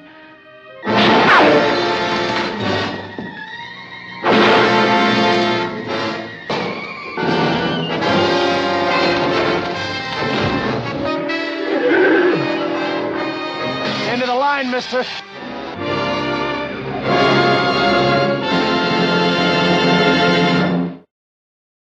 Written by Halstead Wells, who did the screenplay based on the story by Elmore Leonard. Starring Glenn Ford as Ben Wade. Glenn Ford, by the way, we talked about him in Stridulum. He was the detective in Stridulum. And also Paul, our friend Jamie Zinger, he looks just like Glenn Ford. I I realized that tonight watching it. It's like Jamie looks just like fucking Glenn Ford. It's amazing. Van Helfen as Dan Evans, Felicia Farr as Emmy, Lenora Donna as Miss Alice Evans, Henry Jones as Alex Porter, the town drunk, Richard Jekyll as Charlie Prince, Robert Imhart as Mr. Butterfield, Sheridan Cormate as Bob Moons, George Mitchell as bartender, Robert Ellenstein as Ernie Collins, and Ford Rainey as the Bisbee Marshal. And I'll go to the quick little synopsis here from DVD Beaver. For $200, the sum he desperately needs to save his land from drought, a small-time farmer, Helfen, agrees to escort a notorious outlaw, Ford, to the state penitentiary in Yuma. Holed up in a hotel to await the train, with the outlaws' gang gathering in force outside, the escort finds himself, in effect, the prisoner, nonetheless, although the financial incentive evaporates. Incentive? Incentive. No, inducement, actually. I'm totally wow. You're taking one word, you're taking two words and turn them into one. Inducement! Actually insist. In sentiment. All right. Yeah, it's the whiskey, ladies and gentlemen. He's offered more, and also in brackets, he's offered more to let matters slide by both the outlaw and the town's alarmed mayor. He insists on fulfilling his contract. I would like to make one correction. Okay. He wasn't a drunk. He had rheumatism. Okay. So the woman in his life said yes. Yeah. Okay, so rheumatism is acting up again. You know. Okay, so I'm pretty goddamn excited to get into this because our High Noon conversation has changed my thoughts on this film, and I'm interested to see what Daniel has to say about this first. So, Daniel, when's the first time you watched this, and what are your sort of general thoughts?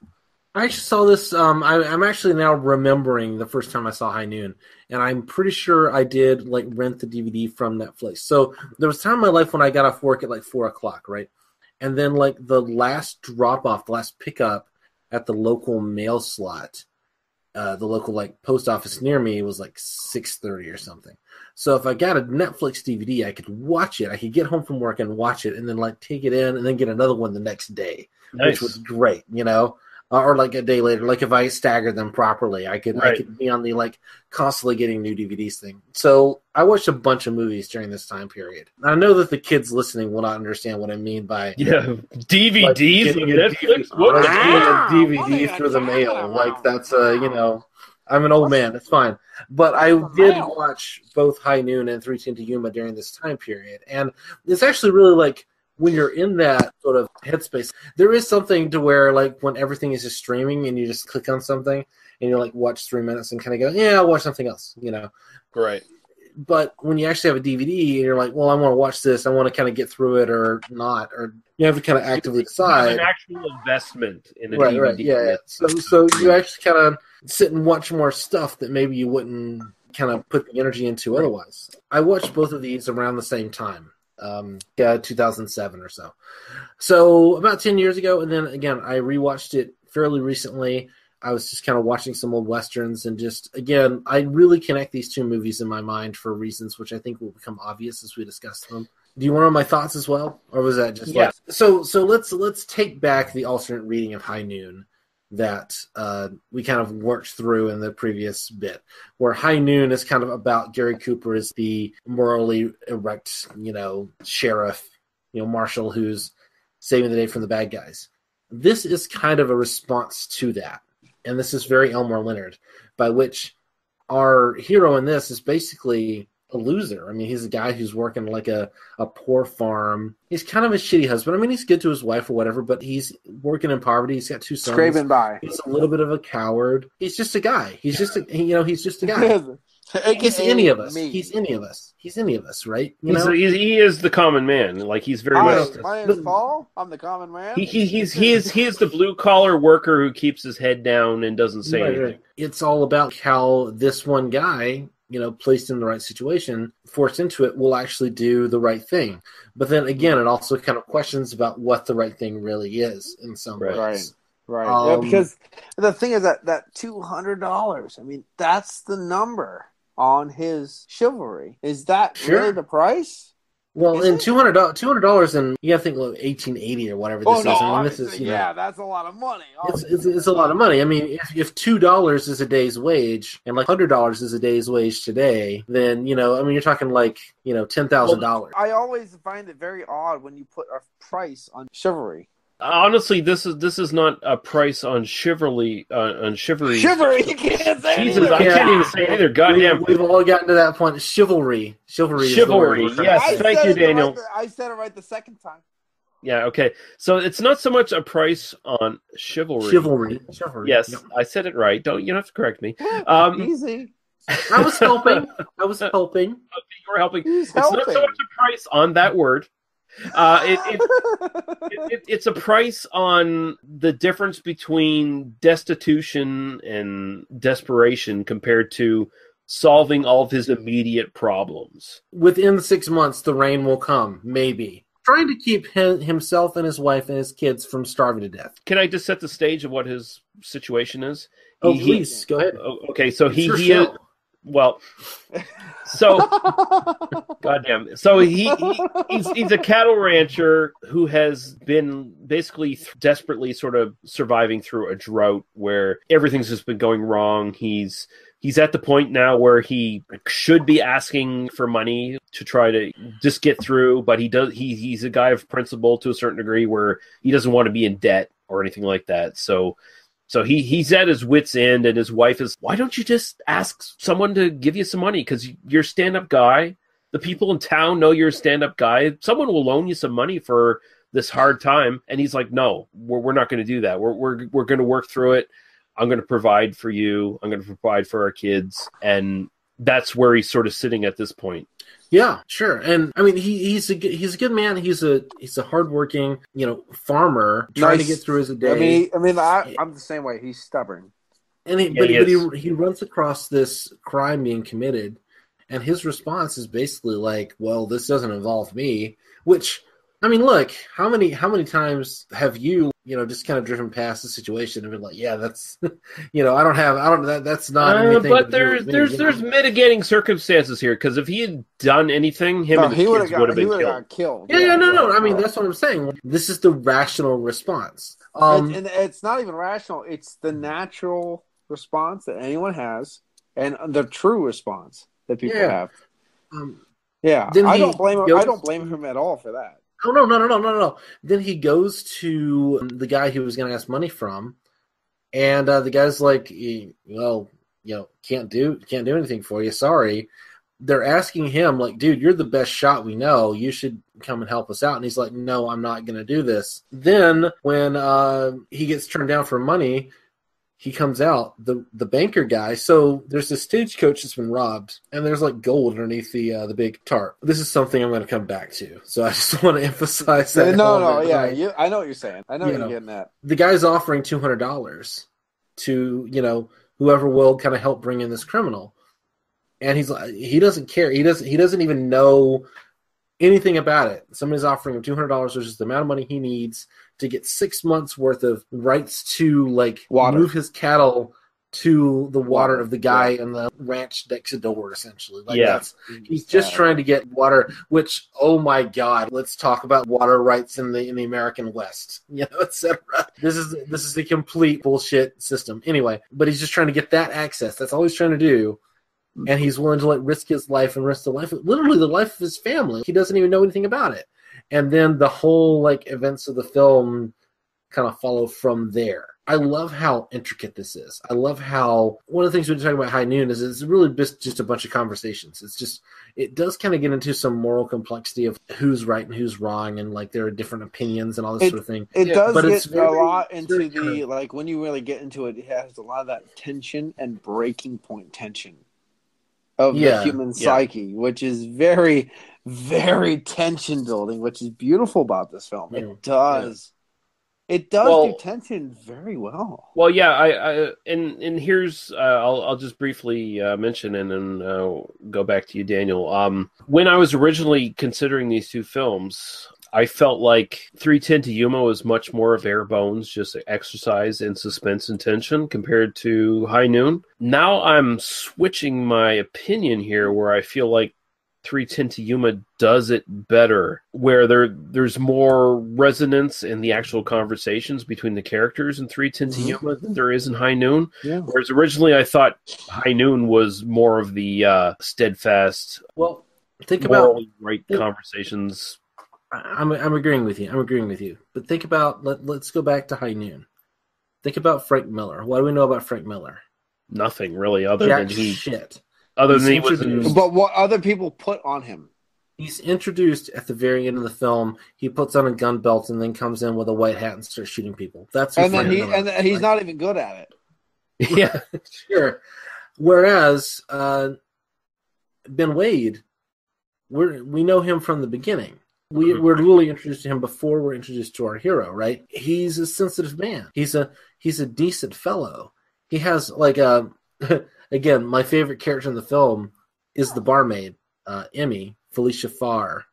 I will watch her pour drinks all day long. Yeah, and I will say, like, it's really unfortunate that she's only really in the first half of the film and then she's gone. She's gone. No. Even before that, yeah. All you see is him stop a fight the hard way. He did it the cold way, but he stopped the fight. Told you just, dude, I need your horses, but I'll give them back.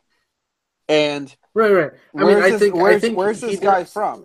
Because he does kind of the bare minimum, but I think he also he didn't have to shoot the guy quite as quickly. However, later on, he tries to pretend like no, it was him or me, dude. You know, I mean, I understand that. I'm not saying that especially, but if you look at what he did after, like this guy, make sure he's okay. Oh, is he dead? Well, where's he from?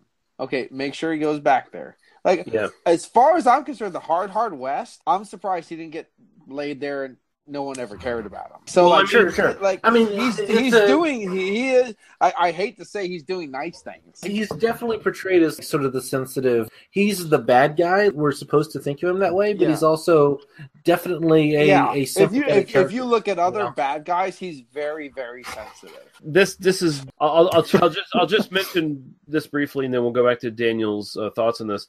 But this is another revisionist Western, an early example of that. But here you really get the sense of Shades of Grey with the guy who is quote unquote the villain. He's much more honorable. He has a code of honor, a moral standard that he sticks to. And this film is much more a conflict of two codes of honor that aren't that different from each other, but they're on different sides of the law. So I'll go back to you, Daniel. And sure, I'm down with that. I think that even in some ways that I agree with that reading, but I think it oversimplifies in a way because it's. Well, I was trying to oversimplify it. I know that you were. I'm not trying to be insulting or anything. He has to for me, not for you. Well, you said it, I didn't, so These characters are, I mean, the thing is that, oh man, do I want to go into this? Yes, I do. This is that episode. This is where we go into it. He has to clear his throat. This is serious. We're digging. I've been drinking a little whiskey. It's fine. It's fine. Fucking do it. We still got to talk about the barmaid too. So let's do it. 310 to Yuma is definitely influenced by Noir. There's no question that this is. Oh yeah. It is a film noir. I consider it that. Yeah. It's definitely. I mean, it's. We're gonna do spoiler. We're gonna do Bad Day at Black Rock, which is like even more this. Mm-hmm. Yeah. But there's very much a noir element to this in the sense of the way that it portrays this sort of shades of gray and the way that it kind of treats some of these elements of morality.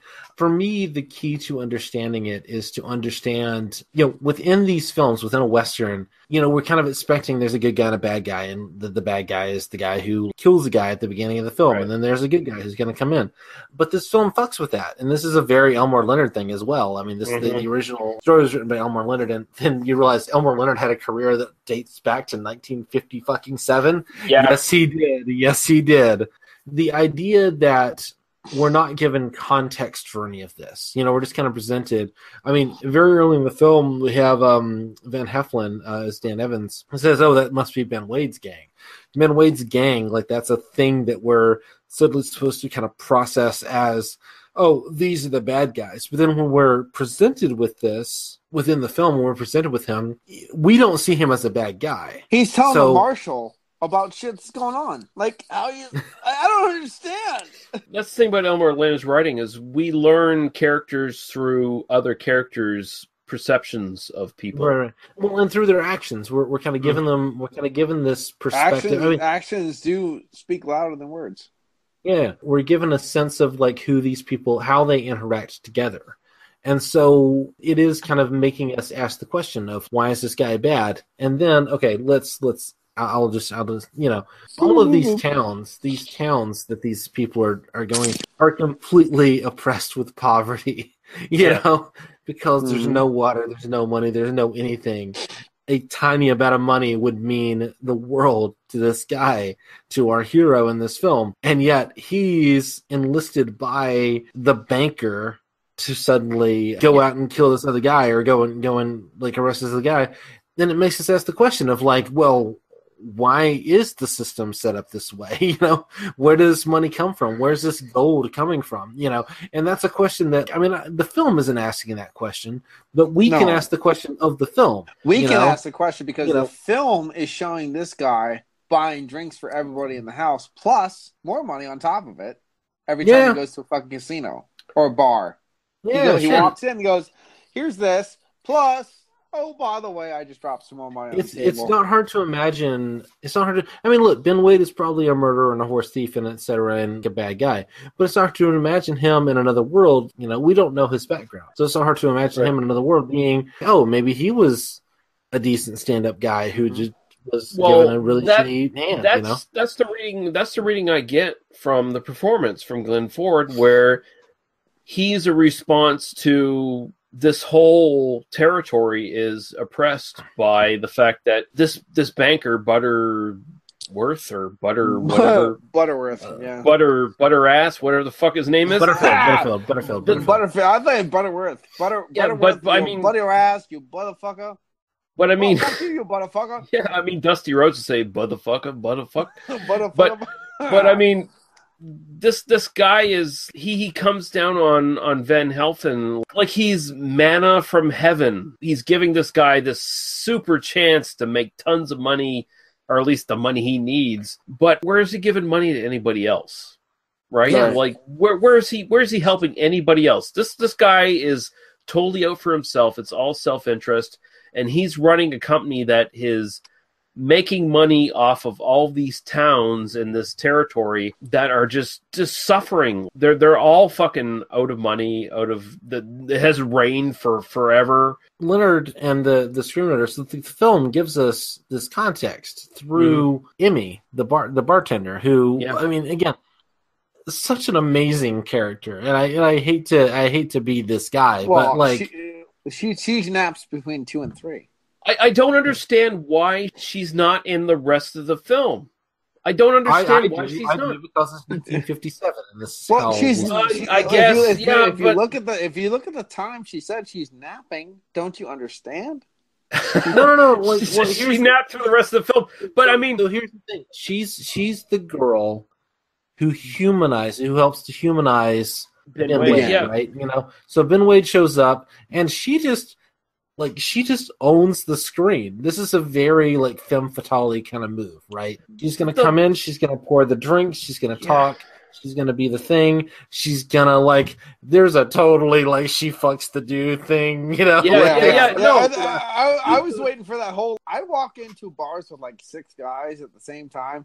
Every time someone pours a drink, they go, "Where's my money?" They never go down the whole fucking line. They just go down. Like, but cool. I get the feeling like she's used to a bunch of guys showing up, and she feels, and then somebody pays her. Like look, she knows this context. That's the thing. Yeah. Like she knows, like, these guys have been out there. Like one of these guys is going to throw me a wad of cash at the end. That's how this works. She genuinely. Oh no! Like, she genuinely gets off on Ben Wade, and you know, and actually, now that I think about it, again, I'm going from the context of how you guys have revised my thoughts on High Noon compared to 310 to Yuma, where I thought High Noon was the better movie. Spoilers.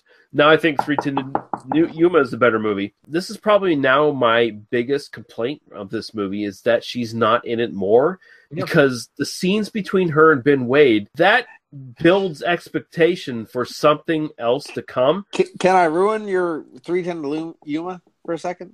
Go ahead, ruin it. Whatever. I'm just gonna say, I was watching that, right? And I loved it. I really did. And you know what it reminded me of? Lightning Jack. It did. I'm not saying it's a bad film because of that, but it reminded me of Lightning Jack. Hold on. You were reminded of the Paul Hogan Cuba Gooding Jr. comedy from the mid-90s. I'm just saying it reminded me of Lightning Jack in a good way. Not a bad way, but in a good way. Yeah. But I mean, I don't know if you can be reminded of Lightning Jack in a good way. I don't know if that's a thought that can exist. Quite frankly. Jesus, I like that film. I like it a lot. I still have it. I have that, and I have the Cherokee Kid. Hold on, Lee. You know that scene in Stagecoach? It reminded me of Wagons East, but in a good way.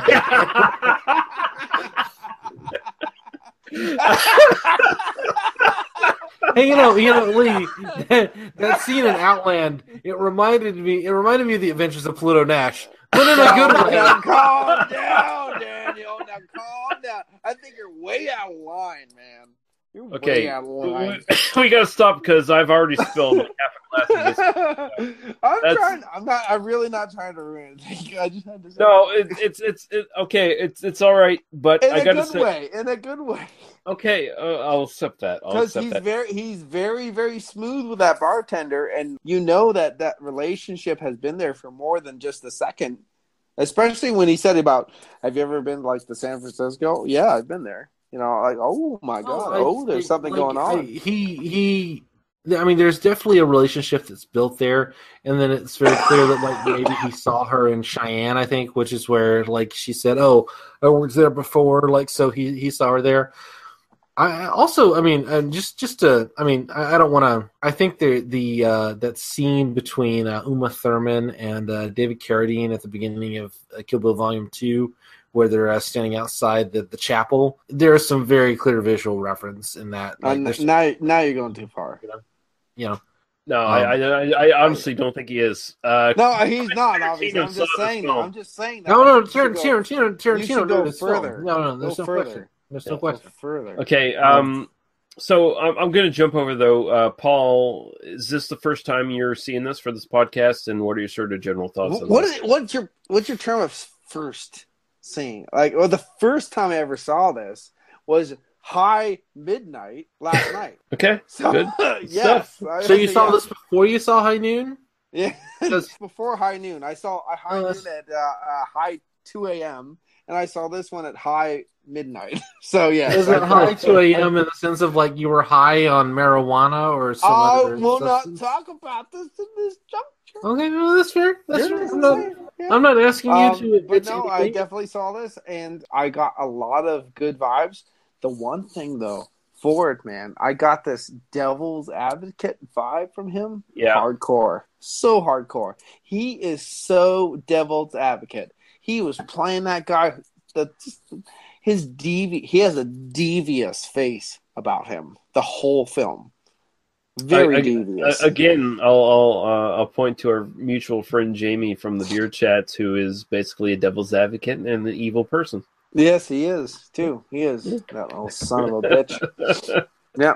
Anyone want to bounce off that one? What are your sort of general thoughts on this one, though? Well, overall, if you want to approach it as a Western, it's good.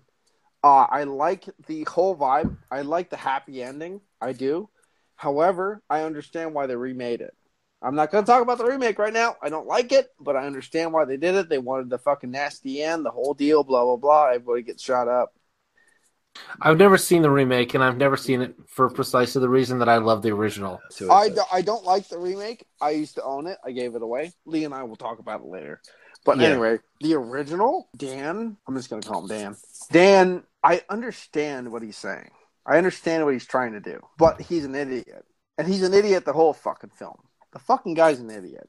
But he wants to get after that thing because his family. Like, I get that. I've done the same thing. I've done the whole stupid movements for this family, for this money, for this, blah, blah. But it's really hard to watch him in this film because it's so stupid. If you watch this film, I don't even give a fuck if you were in the 1960s when you watch this film. This guy's making the wrong mistake. Like, he's making the wrong choice. Logic dictates. So you think you should take the money? Not take the money, but run. Because there's been so many chances where like Butterworth said, you know, you don't have to do this. You can just walk away. You know what I mean? Like, there's so many times where, like, look at High Noon. There's so many chances he said, just don't even worry about it, just leave. No, I gotta do this. So here's where I'll end on this. I think that I read High Noon as Gary Cooper should have walked away. The town would have been fine if Gary Cooper had left. Ultimately, the bad guys would have shown up and they would have just left and kind of gone and terrorized. I mean, like, that town would have been fine if that's his obligation. Mm-hmm. If your thing is, like, I need to confront evil where it exists, then that's, you know, another thing. But the idea that nothing would have happened to that town if Gary Cooper had just left. But I think, 310 to Yuma, I think that Dan Evans was right to not walk away. My thing was about Dan Evans was simple. In film world, the fact that he made out alive was fantastic. And it made the film. In reality, he would have died. Yeah. I mean, it's clearly, especially when you get to the end and you're kind of watching the shootout, and there's some, like, clever stuff. They go to the train, they're surrounded by, like, 18 guys. And it's like, you're fucked. Like, you know. You're fucked, yeah. But it's also actually, like... there was... It's 1957. There's three shots that he took at the same time that all missed him. I'm like, nope. Well, you got to think about the accuracy of, like, an 1885. No, I understand. I understand, Dan. I mean, you and I, we get it. But at the same time, we're like, what the fuck, dude? Yeah. This is the thing. I love the High Noon, right? But the thing is, I love the inaccuracy, the unrealistic ending of 310 to Yuma. The unrealistic makes it good. That's and the fact that ultimately what happens is he gets on the train and then, like, Wade pulls him up. Yeah, he's like, no, fuck you, we're doing this. And it's like a very much a, like, well, you got me, I'm done. There's a very real, like, respect that kind of goes on. Yeah, no, I love it. It's a character moment. I adore that ending. And that's a very, I mean, it's Elmore Leonard, but Elmore Leonard usually is darker than that. You know? Like, Elmore Leonard usually give you that kind of, like, but I think there's, like, the respect between this kind of, you know, this. I mean, literally, this is the guy who's died with his family. The thing is, like, for me, like, Elmore Leonard, he would have loved Ravenous's ending. That respect between, like, that's the thing that I think. Like, that's that kind of. I'm not saying that quality of film. No. I'm just saying, like, we just keep coming back to Ravenous. We can't get away from Ravenous. Well, why not? Because it's a great film. It's a great film. No. Like, Daniel, it's the first snow of the year around here. I'm kind of heartwarming. This is a heartwarming moment for me. You want to eat some human flesh? I get it. I do. Around the hearth, around the warm bonfire of Christmas, Daniel. No, it's good. We're good. Oh yeah, we're good. Soup's on. I love 310 to Yuma. I love the ending. I find it very unrational. However, because of the unrational ending, I love it.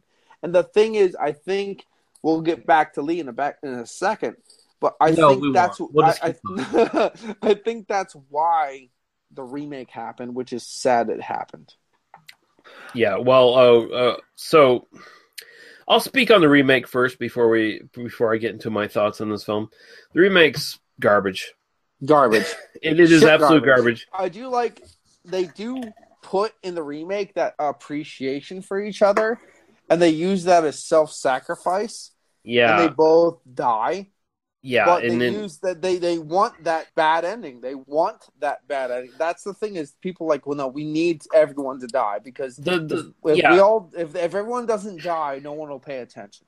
And here's the thing: Christian Bale in the Van Helsing role in the remake does not work. Is that Van Helsing role? Jesus Christ! Van Helsing role. Anyway, Christian Bale in any role doesn't work because I hate him. He makes it the serious badass in that version of the film which just totally undermines the entire fucking point of the story. Yeah, it does. It does. I mean, this is the point that I made in the like proto first episode of this podcast, is that Christian Bale just can't do like ordinary person. You know? Yeah.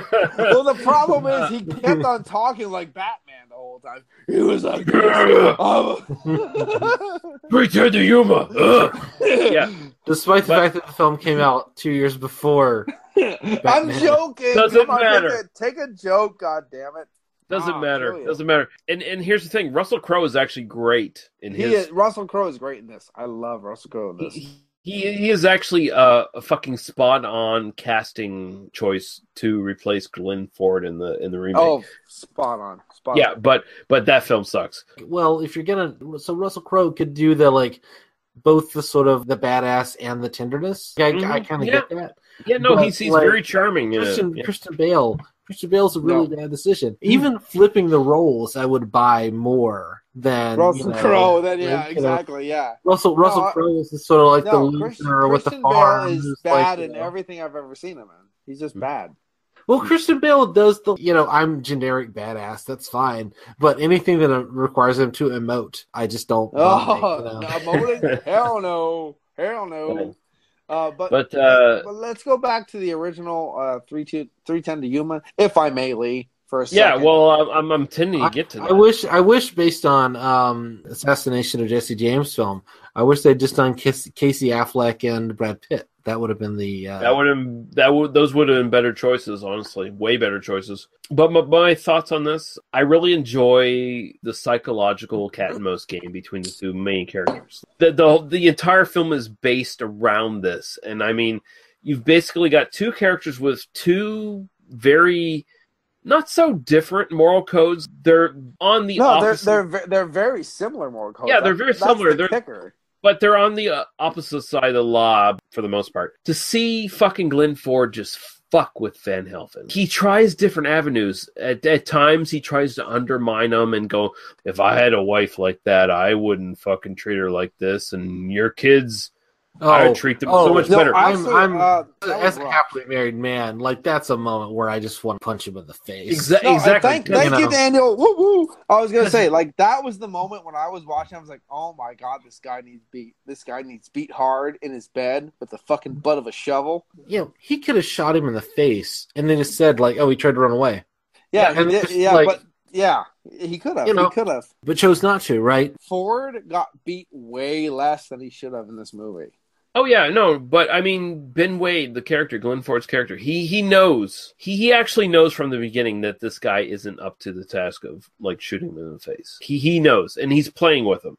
However, could one of us not beat him less? Because I would have beat him a lot more. Oh, I would have. I would have the whole ride. If I had a wife and he talked about her like that, I would have took the stock right to his nose. It wouldn't have been any question. Yeah, exactly. But the whole film is based around the conflict of these two personalities coming together. They have similar moral codes. It is so amazing to watch fucking Glenn Ford's performance here, where he's got that sly little grin on his face. Oh my God. He is the best Satan I've ever seen. At times, he tries to undermine Van Helsing. Other times, he tries to win Van Helsing over to his side, where, hey, just let me go, and I'll give you $400 instead of $200.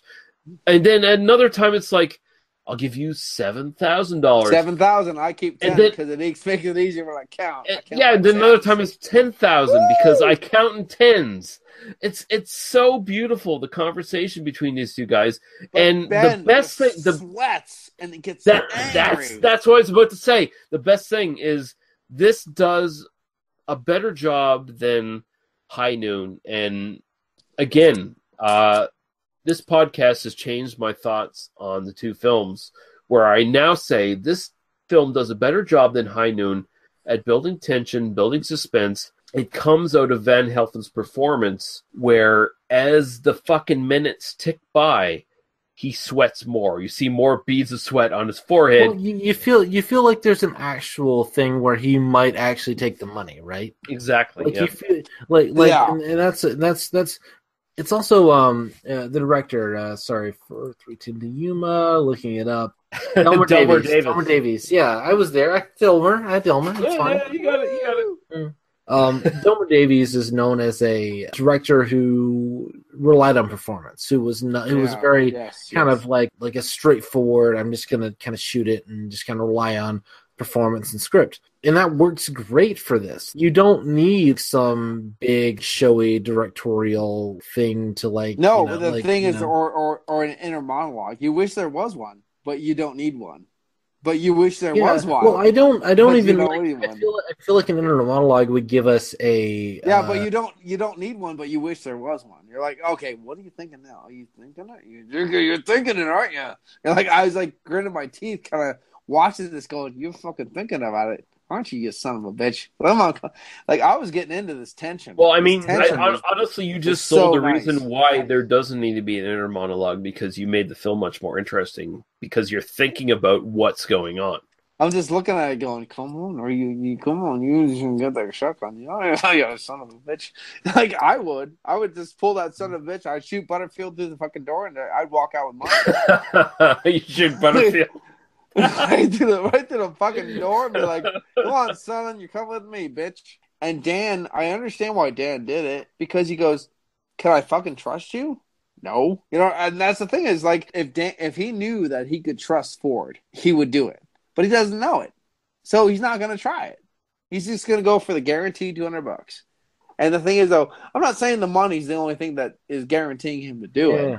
It's also his honor and everything like that. But, like, you can watch this play and pull and play and pull the whole respect from his kids and his wife, it is like, well, there is this sort of toxic masculinity thing that's going on where he's proving he's a man by doing this. Yes, and I will say there's a very direct connection to his performance in Shane as well, because he plays a similar character in Shane, where Shane comes into his family's life, and his entire family actually starts really connecting to Shane and loving Shane and thinking, yeah, Shane's a great guy, he's a badass.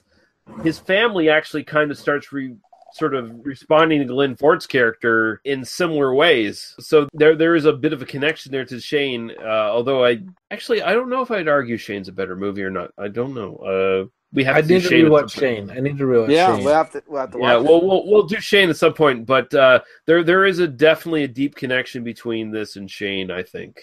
But there we go. Sure. Yeah. There's so much more I could say about this, but I kind of feel like I'm done. Honestly, I love the fact that the action sequence at the end is basically like there are like 2 shots fired, and it's really just like hiding from them. Well, there's more like 4 or 5 shots fired. But I love like when they. But it's very few compared to something like High Noon or so many other films. It's not a gunshot. It's not a gun battle to the end. Yeah. Well, actually, both of these films, again, with the revisionist Western kind of thing that goes through the through line that goes through both these films, they do the thing that the early Westerns don't do, where there's just gunshots going off everywhere. 1 or 2 gunshots, someone's dead. Yeah. It gets really that sudden and very distinct. If you looked at a film from the 1920s or 30s, and usually most of these were serials at that point, right, there's just gunshots going off everywhere. Right. But it's like comedy gunshots. Like, pew, pew, pew, Oh, you haven't hit me yet, son of a bitch. It's very serious and it's very brief. Both these films end really quick. Once you get actually to the ending of these films, they end really fucking super quick. Yes, they do. Yeah, and I actually thought this. I was like, okay, you have this big build up to a climax that lasts for like 3 seconds. It's like me in bed. Like, what is that? It's like real life, though. Oh no, I refuse to believe that Paul has ever brought someone to a climax in that. It's like real life. Okay, so I don't know if any of you guys have ever been in a fight in your life, but think about the build up to, okay, you're going to get into a fight with someone. Yeah. dickhead's talking to you. He's talking about his penis in your mouth, and the entire thing is up to that point. It's all build up. The last few seconds is the actual fight. Like the fight doesn't last long. Real life fights are like 2 hits. Somebody's 2 hits. Exactly. He wins. He goes off with your girl. Yeah, I know. It's the OK Corral thing where. From all historical records, although how divergent most of them are, most of them conclude that the shootout at the OK Corral lasted within 30 seconds. Yeah, 2 shots, 4 shots rather, and just everyone dead. a couple people died instantly, a couple people ran, and that was it. That was the end of the fucking. That was the major shootout of the West. You don't get these massive multi-bullet fight scenes. Exactly. It's especially when everybody's in the fucking same plane of vision. Yeah. They're all lined up against each other in the street like the OK Corral, where they just start shooting at each other. A bunch of people drop dead. Some people run, and it's over. Well, see, I watched the OK Corral, and it really was a corral. It was a fucking right angle versus, the opposite of a right angle. But the thing is, it was 4 people here, 2 people here, 8 gunshots, and they just all fell flat on their faces. It wasn't any. I don't even think it was 8 gunshots. This was the OK Corral. Well, really? One of my favorite moments in 310 Yuma is actually the moment where Glenn Ford is.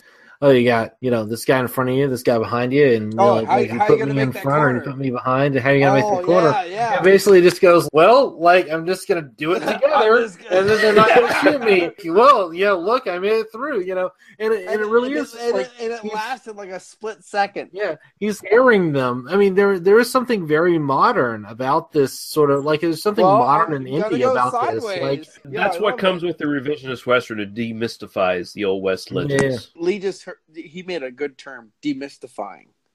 And that's why I think John Wayne and Howard Hawks so hated these films. Oh, yeah. They hated both of these films, right? So Dan just put a perfect thing in front of us. How are we going to make this corner? Like this, asshole. And then Lee was like, demystifying. How can you sum up that better than these new films? That is perfect. Like the way you said that was beautiful. Because it does take away a lot of that nuance that the old films had. That's great. Yeah, you did it. You did it great. Right there. 30 seconds, all these Westerns, dead. That's pretty fantastic. Although I think as we, the next episode, we'll go back in time a bit. Yeah, but what were you going to say, Dan? I had one more thought, and I think I'm ready to kind of wrap up. We spend almost 30 minutes of screen time in that hotel room. In that. And that, again, feels very modern. I think there is something about this. I mean, I'm film from 1957, which in so many ways feels very indie 2017, or at least like indie 1997. To me, it feels very kind of sparse and minimalistic in so many ways. But the idea that, we're just going to spend a bunch of time in this hotel room. We're going to spend a bunch of time like kind of in one little space, and then we're going to kind of go out on the street, for kind of to get context and for story, but ultimately it really is about these 2 people in this one room. And I feel like if this was like remade or made today and then like sort of shot today, they would make that would be the core of the advertising campaign. You don't have to worry about that. 2 men, 1 room, I can see like a sort of an indie Ryan Reynolds and I would like to say, Daniel, Ryan Reynolds is not in it. Yeah, what are you even saying? No, I'm saying like I want to make the good remake of 310 Yuma. Actually, if Ryan Reynolds was in it, I'd actually watch it. I'd actually want to make the good remake of High Noon more than I'd want to make the good remake of 310 Yuma. We need to do an episode at some point, one-off episode where we recast films for remakes. Yeah. But 310 Yuma is kind of the precursor to like a Quentin Tarantino film to a certain degree, where it's mostly conversation and the action happens within 30 seconds. All the fucking build up to the action, all that's like a shootout in 30 seconds and it's just gone. But most of it's conversation between characters, right? Yeah, Tarantino definitely studied this film. There's no question to me that Tarantino knows this film backwards and forwards. Yeah.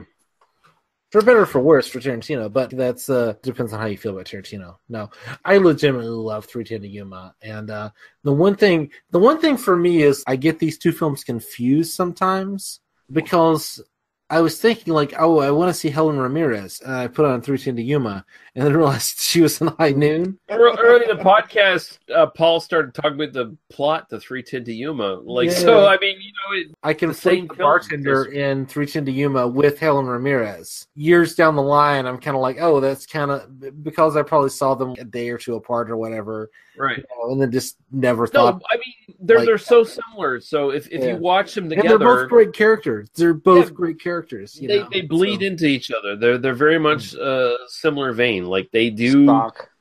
They're very much that revisionist Western kind of thing, and they have similar thematic elements that definitely sort of bleed into each other. So, thematic. Thematic. Yeah, I said that word. The only real trivia point I'll put on here is this film, along with the equally allegorical High Noon, was a deciding factor in Howard Hawks deciding to make Rio Bravo, which we already said basically. But it was basically, John Wayne and Howard Hawks got their fucking ass up because it's like, that's not the kind of Western we used to make. You went, no, make it Phil's in where you. That's right. We're gonna make a better one. Yeah, we'll make it. I think 3:10 to Yuma is better than The Searchers, by the way. Oh yeah, it is. It's totally better than The Searchers. And I like. I still like the spaghetti westerns that you showed me. Yeah, well, and they're all better than The Searchers too. By the way, just saying. I'm not all spaghetti westerns, but certainly many of the ones that we've covered on this show. I actually started buying those, and the one that I haven't found to buy yet is still The Great Silence. Great Silence. Oh yeah. Oh yeah. I need to find that one, but I've been buying them. I really have. Cool. That's great to hear. Just the fact that you've been. The Great Silence is one of the great films of its kind ever made. Like no question. Yeah. Yep. But yeah, fuck. I didn't think I was going to say this, but I like 3:10 to Yuma better than High Noon now. But although I like High Noon more than I did. I think Helen Ramirez is one of my favorite film characters of all time. Oh yeah, I mean, I plan on polishing at least one off to Helen by the end of the night.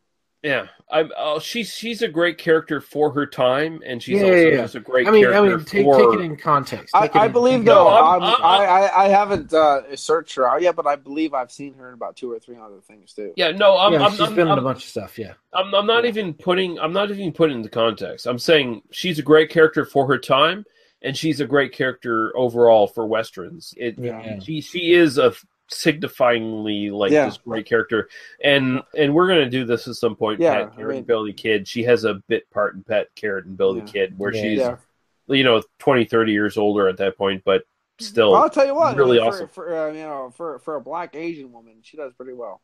Black Asian woman. What the fuck? You just threw me off. You really threw me off. The politically correct term, Paul, is Blasian. Blasian. She's Blasian.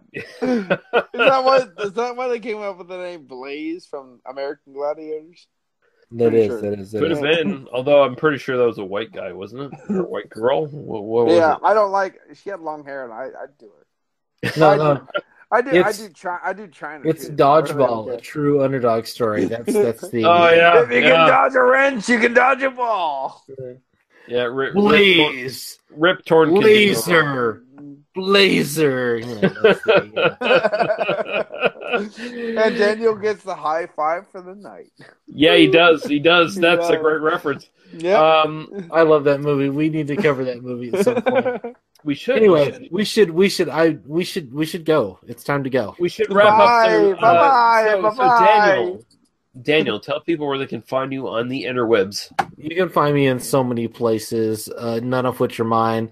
Wrong with Authority podcast that I do about history and the movies about them, and other stuff that I just do with a bunch of British friends of mine.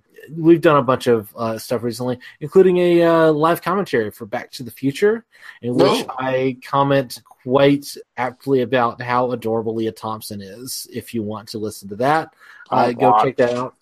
Wrongwithauthority.com .blogspot.co.uk, I think. I'll link Something it. like that. It'll happen. We'll link it. Go find me on Twitter at Daniel Lee Harper. That's where all my stuff is. Yeah, Paul, where can people find you on the Hello. interwebs? You can find me at oilpaintingsbypRomali.com. Also, you can find lots of my exports at enluxurytv.com. Bye-bye. Oh, really? A new thing. Do I have to link that? No. EnLuxury.tv? What the fuck? What the fuck is that? I don't know what that is. You threw me for a loop. That's not the usual thing you say. Don't link that. You're goddamn scaring me. No. You're really you have to scaring link me. that. You have to link that now. I do have to link it, but you're scaring me. You can find make sure you /zoophilia.com. You'll find me. Oh, jeez. Oh, no, we don't. No, we're not linking like that. that now. Yeah. No, it's not happening. I mean, if you're a furry, that's fine, but like zoophilia is probably over the line. Yeah. I'm both. No, you can find us at tmbdos.podbean.com if you so choose to desire to go there, because we have all our available links there. Please join us on our Facebook group, They Must Be Destroyed on Sight on Facebook. And also, if you're so inclined, if you've got us subscribed on Apple Podcasts / iTunes, whatever the fuck they're calling us, give us a 5-star review and a review, please. I tried to check these things. I haven't checked in a while, but I'll try to check these things. If you give us a review, let us know so I can actually check it and shout you guys out for giving us a fucking review. And we would really appreciate it, because basically what that does is it makes us more available to more people. Although that might not be a good thing depending on how you stand right now, especially this podcast, this episode, but still. My comments do not reflect the views or opinions of the other Comcasters of this Comcast. They may be destroyed on sight. Paul is a rogue commenter that says some crazy things now and again when he's drunk. Goodbye. Thank you. Yeah, so thank you everyone for listening. Next episode's going to be what? Stagecoach? Stagecoach from 1939. Woo! So we're talking about John Wayne. I'm looking for that. We're going to be talking about some classic fucking John Wayne in Stagecoach. So look forward to that. I did some Duke. He was a Mason, you know. Woo, crazy. Yeah, although if you go by Repo Man, John Wayne was a fag, you guys. Oh, the hell he was! Hell, he was. True. I showed up at his door. We did some work on his windows, and yeah. He wanted that dick. He wore a dress. All right, everyone, we're gone. Goodbye. Bye. There is a lonely train called the 310 to Yuma. The pounding of the wheels is more like a mournful sigh. There's a legend and there's a rumor. When you take the 310 to Yuma, you can see the ghosts of outlaws go riding by. Riding by. In the sky. Way up high, the buzzards keep circling the train, while below the cattle are thirsting for rain. It's all so true, they say, on the 310 to Yuma. His fate, for fate travels everywhere. Though you've got no reason to go there, and there ain't a soul that you know there, when the 310 to Yuma whistles its sad refrain. So when you take the train, call the 310 to Yuma, and leave the things you love, you leave with a silent prayer. Though you've got no reason to go there, and there ain't a soul that you know there.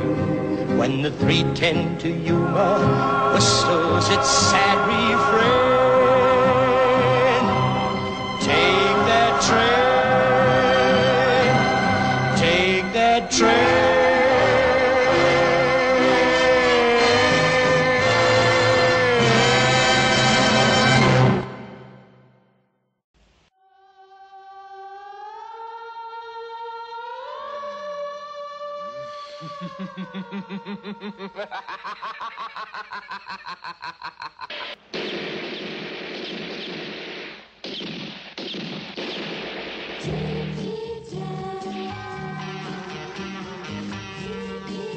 Thank you for listening to They Must Be Destroyed on Sight.